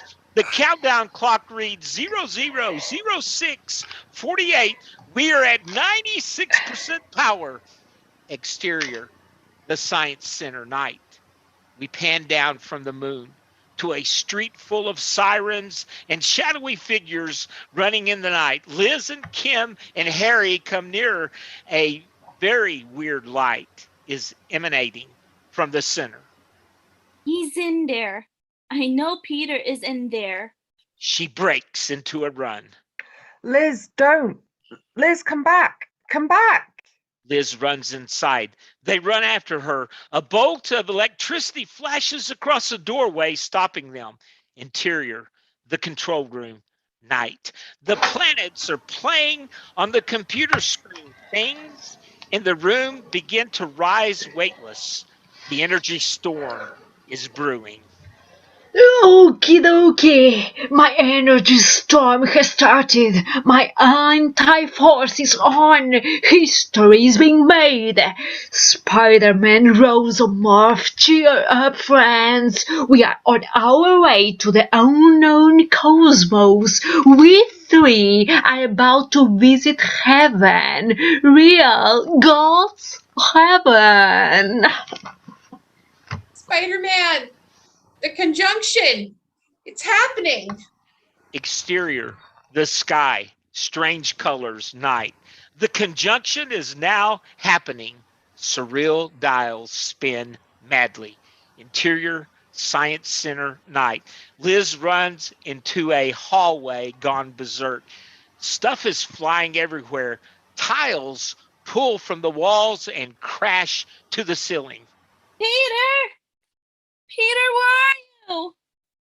Interior control room, night. Ock throws the red power throttle to 90% power. Cacophony. The bullet begins to pulse and throb. The dial spins. The countdown clock reads 000558. Exterior, Science Center, night. The full moon hangs over the building. Flash and Harry and Kim stand at the entrance to the center. Flash starts to run to the building. Liz, come on out. They run forward. But as they reach the front steps, the building lurches upward. The bottom steps become a wall of stone and dirt 6 feet high. Get back! Flash, get back! Wow. Then the building lurches up again. This time it pulls free from the ground.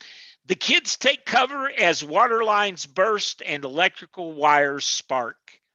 Interior Science Center hallway night. Liz opens the door. Peter! The building lurches, throwing her back across the hall where she crashes through another door. Interior Chemistry Lab night. All manner of stuff is flying around. Liz comes sliding across the floor. She crashes into a cabinet. Glassware starts to fall on her, but crashes into the ceiling instead. She is dragged up a wall. She kicks and screams against the antiforce. Exterior Science Center night. Flash, Kim, and Harry look on as the heavy electrical cables stretch upward to the rising center and then snap in showers of sparks. As they fall away, the center becomes airborne. The cables wave up at it, shooting arcs of electricity directly at the building. Interior Chemistry Lab night. Liz slides down the wall. She grabs at the window and looks out. The rest of the university recedes beneath her, now 100 feet below, and they're still rising. Flash and Harry look up. Oh my God, Liz is inside there. And Professor Rasamorph and Crazy Ock. What about Peter? Is he there with them? No, but I bet Spider-Man is. Exterior street in front of university night. People look up at the science center. A cyclist riding and looking crashes into a taxi. Max Reese leaps out with a beautiful stakelet from the taxi. That's some show, if ever I saw one. Interior Jameson's office night. He's looking out his window, seeing the university's lab building flying by, up and up towards the sky. They're at the front page. Change the headline. The biggest news is happening right now. We need photos. A camera. Get me a camera. Exterior sky night. A very long shot of the science center rising into the clouds. Interior Aunt May's bedroom night. She pulls aside a curtain and watches the science center rise. Interior control room night. Ock works the computer as the console sends up showers of sparks. He glances at the bullet, which now pulses. The countdown clock is 000418. Where is it going, Otto? Other worlds, Rose, other times, other dimensions, who knows? Who cares? Then why? Truth, Rosamorph, look at it. The new truth, the new way. Don't listen to him, Professor Roz. Oh, no, you don't listen to that clown. She can't save you, or the world for that matter. A Waldo reaches in and rips Roz off Spidey, flinging him back against the wall. Roz lands in a heap beneath a fire station. We see the Waldo reach out for Spider-Man. It wraps around his foot and begins to tug slowly. Once and for all, Spider-Man, once and for all, we will end the legend of your powers. Ock knocks Spider-Man with a real big blow with his Waldo. Ock is slowly dragging Spider-Man to a huge hole that's been ripped in the floor by the beams of electricity. We see New York a half a mile down through the hole. We see Spidey being drawn across the hole. Then Roz comes flying in with the fire axe. Roz hacks away at the Waldo and chops it off. The stump withdraws. Ox examines it in pain and fury. You were my teacher. Roz doesn't even look back. He and Spidey are at the edge of the hole, and he's shaking Spidey furiously. Ox sends out his other Waldo and begins banging it on the floor in a frenzy on either side of Roz and Spidey. Like a child denied, he snatches his steel fists against the floor again and again. You were my teacher, and you want to destroy my experiment. You are a scientist, for heaven's sake. Don't you want to know what's up there? Yes, but not on account of our world. We have only one world and only one life. The floor begins to craze and then crack like ice around a hole on a pond. Bang! Bang! Spidey comes to just as the section of floor beneath himself and Roz gives way and falls through. Spidey grabs hold of the edge and dangles. He looks down and sees Roz falling away beneath him, disappearing into the dark. Spider-Man! Roz! Murderer! Forget that old fool insect, my Spider-Man. Come, join me on my fantastic voyage to the seventh heaven.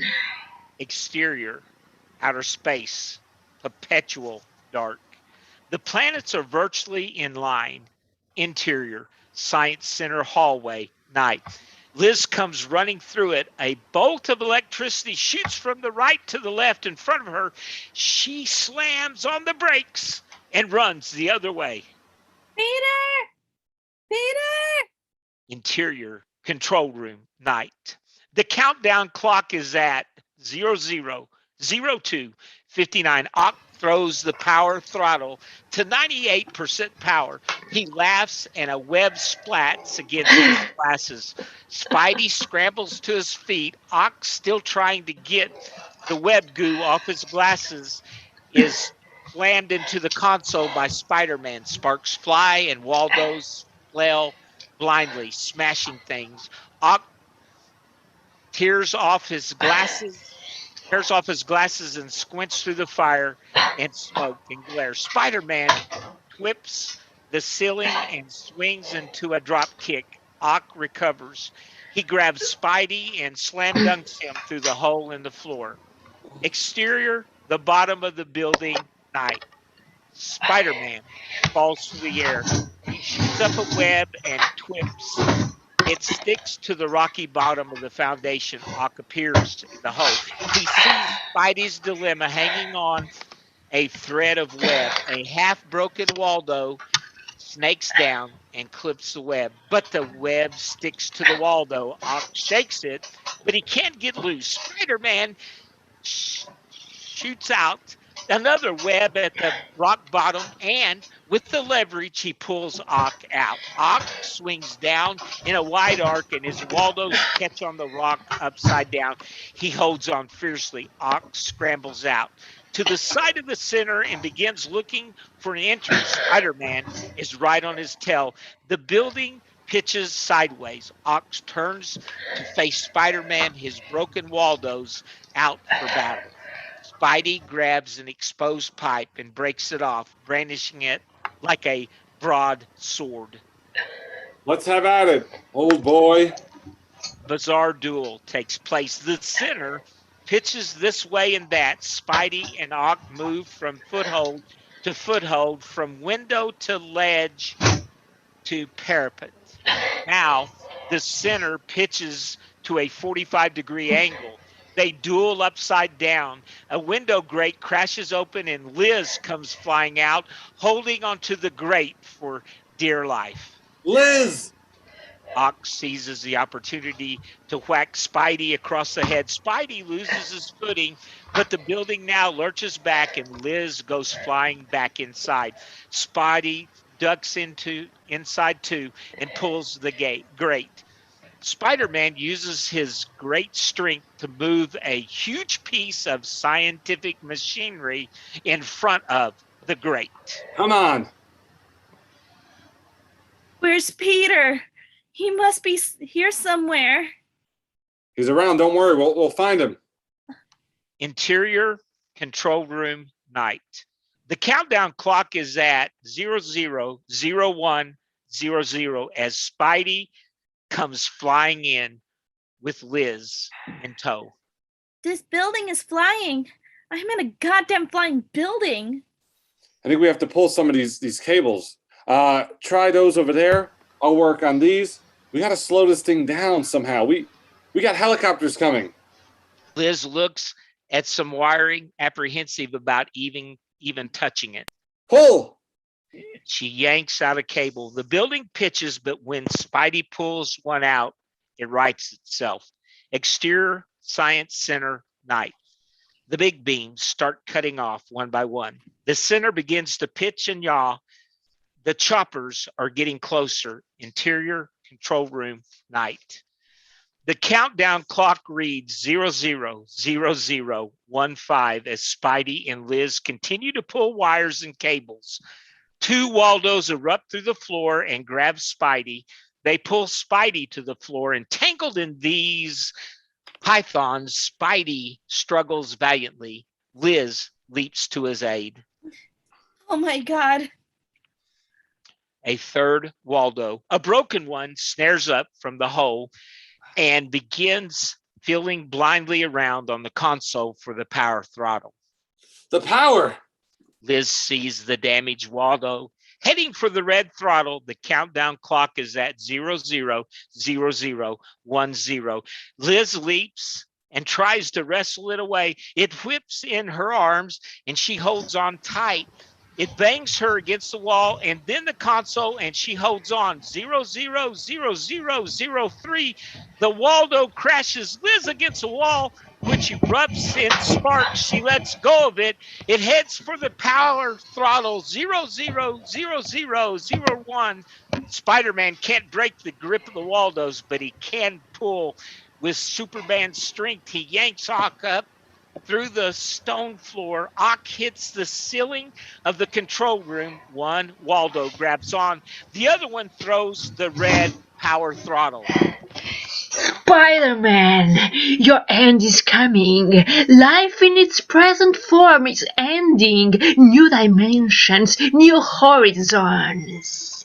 The universal bullet begins to glow. The glow sharpens to a point of light. Spider-Man holds on tight against a rushing energy flow that's pulling everything in the room towards the point of light.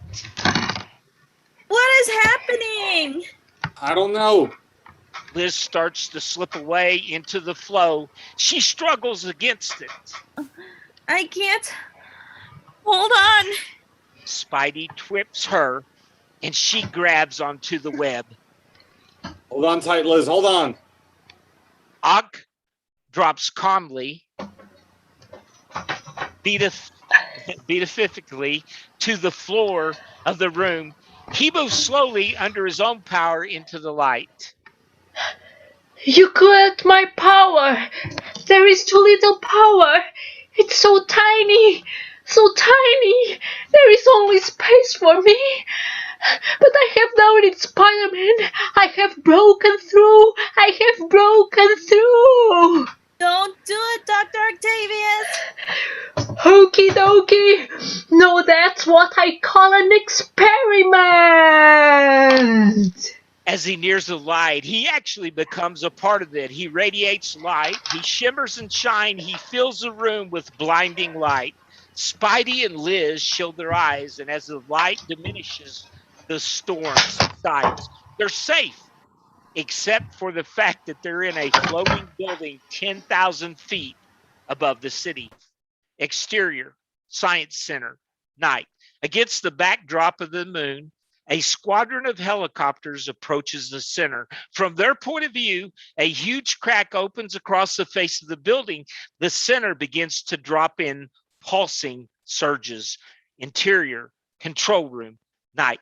Spider-Man is at the console pulling and putting back wires. Liz, fascinated, looks in at the window where Ock disappeared. I can't control her. She's dropping too fast. All right, let's go. But what about Peter? We've got to find Peter. Peter's going to be okay, I promise you. Let's go before it's too late. Go where? Exterior, the center, night. It rotates and drops. The helicopters come in like the cavalry. Interior, control room, night. Trying to leave, Liz and Spidey are confronted with a nightmare. The room is tilted at a 45-degree angle. Pipes are bursting. Spidey helps Liz through the obstacles. Debris rain down. They come face to face with a diagonal maze of pipes. God, maybe there's another way. A huge crack opens above them. It's breaking apart. All right, keep moving. One step at a time. They scale the maze, but as they emerge on the other side, half the floor falls away. Central Park awaits 8,000 feet below. We have to go back. We can't go back. He looks across at the door. It is midway up a diagonal wall. He shoots a web up at the ceiling between themselves and the door. Then he extends a hand to Liz. Forget it. Okay, have it your way. He swings across and lands on the ledge of the door. Then he swings the web back to her like a trapeze. Liz catches the web, looks across at Spider-Man, furious. What am I supposed to do with this? Go ahead, it's easier than it looks. We've got to try the fire escape. Liz swings across like Tarzan, and Spidey gathers her in on the ledge. She does a cosmic pew, and the ledge buckles beneath them but holds. Spider-Man tries to open the door, but it's stuck. The door's stuck. Spider-Man bends his back to the task. It takes all his strength, but with a cosmic... He bends the door open. Exterior, fire door, night. They burst out onto the rock foundation of the building. New York is rushing up to meet them. The winds created by their fall buffets them. The helicopters arrive, and the failing building plunges right past them. The helicopters look across at each other, helpless. Exterior, the center, night. It drops like a stone. Exterior, fire door, night. Spidey and Liz are falling away from the door, sliding along the rock. Liz is stopped by a retaining wall. Spidey keeps sliding. He thrips the wall and then disappears over the edge. Liz screams.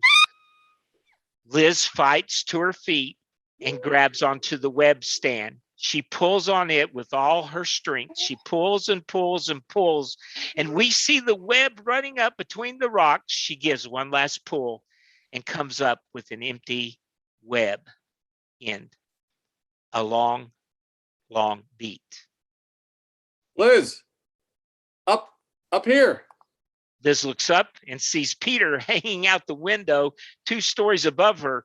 He throws out a rope ladder. Liz grabs it. She begins to climb. Interior classroom, night. Peter pulls Liz through the window. There is no time for an embrace. Come on, I found a way down. I knew you were going to say that.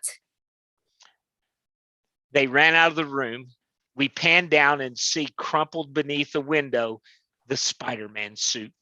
Interior, large physics lab, night.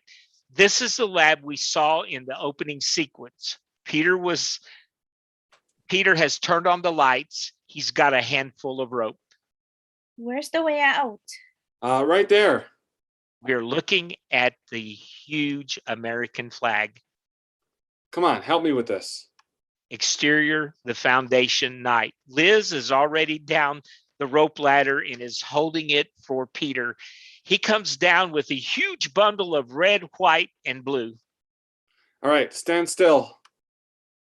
He ties some rope around her waist. Is this going to work? How do I know? I just adore confidence in a man. Come on. They move to the edge of the rock and look down. Central Park is still a couple thousand feet down. What is it you say when you jump? Your prayers? They scream as the building lurches again, knocking them to the ground. They start to slide across the rock. They reach out for each other, but their hands don't quite reach. Slowly, they inch back together, but the foundation cracks between them. Exterior, the center, night. It spins and falls beneath us. Down, down it goes, and then it crashes into the great lawn. A huge cloud of debris shoots upward. Exterior, the sky, night. There's a beautiful full moon. Peter and Liz float down into the frame lit by its wonderful light, the American flag, which is turned into a huge parachute. They hold each other tight. They can hear sirens below. They begin to laugh with relief. Then they stop. The wind billows Liz's skirt and plays with Peter's hair and snaps in the American flag. We have a lot to thank your friend Spider-Man for. You know, somehow, I don't think we've seen the last of him. Peter, finders keepers. What? What is that? Why do you look like that? I think I'm in love You are? with your friend. Spider-Man? You're in love with Spider-Man? I am. You think we'll see him again? We might. You never know. He kisses her. Oh. This may be the end of a beautiful friendship, you know? Nah. They land in the center of the park under the parachute. They stay there and kiss, completely covered by the flag. Cameras pull up to show the building floating away. The end. Hooray. Yay, we did it. All right. And we could turn on their camera. As usual, if you have to go, you can go. If you want to promote, it's promo time. But thanks for this. I guess he wanted to do Into the Spider-Verse 20 years earlier, you know? He's trying to do dimension stuff. And then Wiener killed Uncle Ben. I don't think Uncle Ben died, though.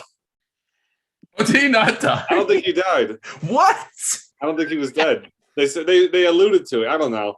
I don't know where he got the web shooters from. I missed that. I was also not present during that part, and I was supposed to be, so I don't know. Oh no, I don't think he died. Anyway, I think it'd be really funny at the end if like Weeder showed up and it's like, oh hey guys, my name was actually like Eddie Brock or something. Yeah. Pew, pew, pew. Yeah. So why is his name Weeder?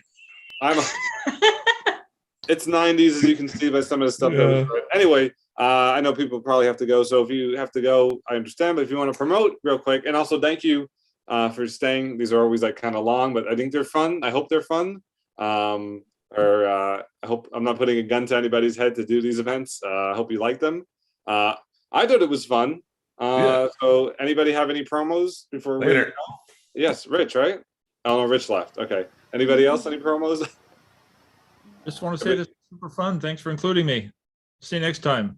Thank you. Yes. I'll promote. I don't know. I don't think anybody's watching. I have the Mario script reading soon, so if you want to come watch that on what's it called, November 20th, come watch that. If you want to be possibly a part of it as a backup, you can let me know. That's a little shorter. It's 105 pages, I think. So, okay, I think that's it. Does anybody else have anything? You can put stuff in the chat as well. I can say I'm part of a group called Unprofessionals, and every Monday we have a half an hour show. It's on the Facebook page Socially Distant Improve, and so it's every Monday at 7 p.m. Eastern Time until 7:30. Nice, yay. Well, thank you once again. Like I said, I rushed through these at the end because I know they're long and stuff. People can put them in the chat, but please check out Intercity and check out anybody else's Instagram or Facebook or whatever they put in the chat, our chat. This is a great event. I look forward to seeing everybody on November 20th for Super Mario. A few plot holes in the movie, but that's another Zoom for another discussion. How did he get his web shooters? I don't know. And I was paying attention the entire time. Anyway,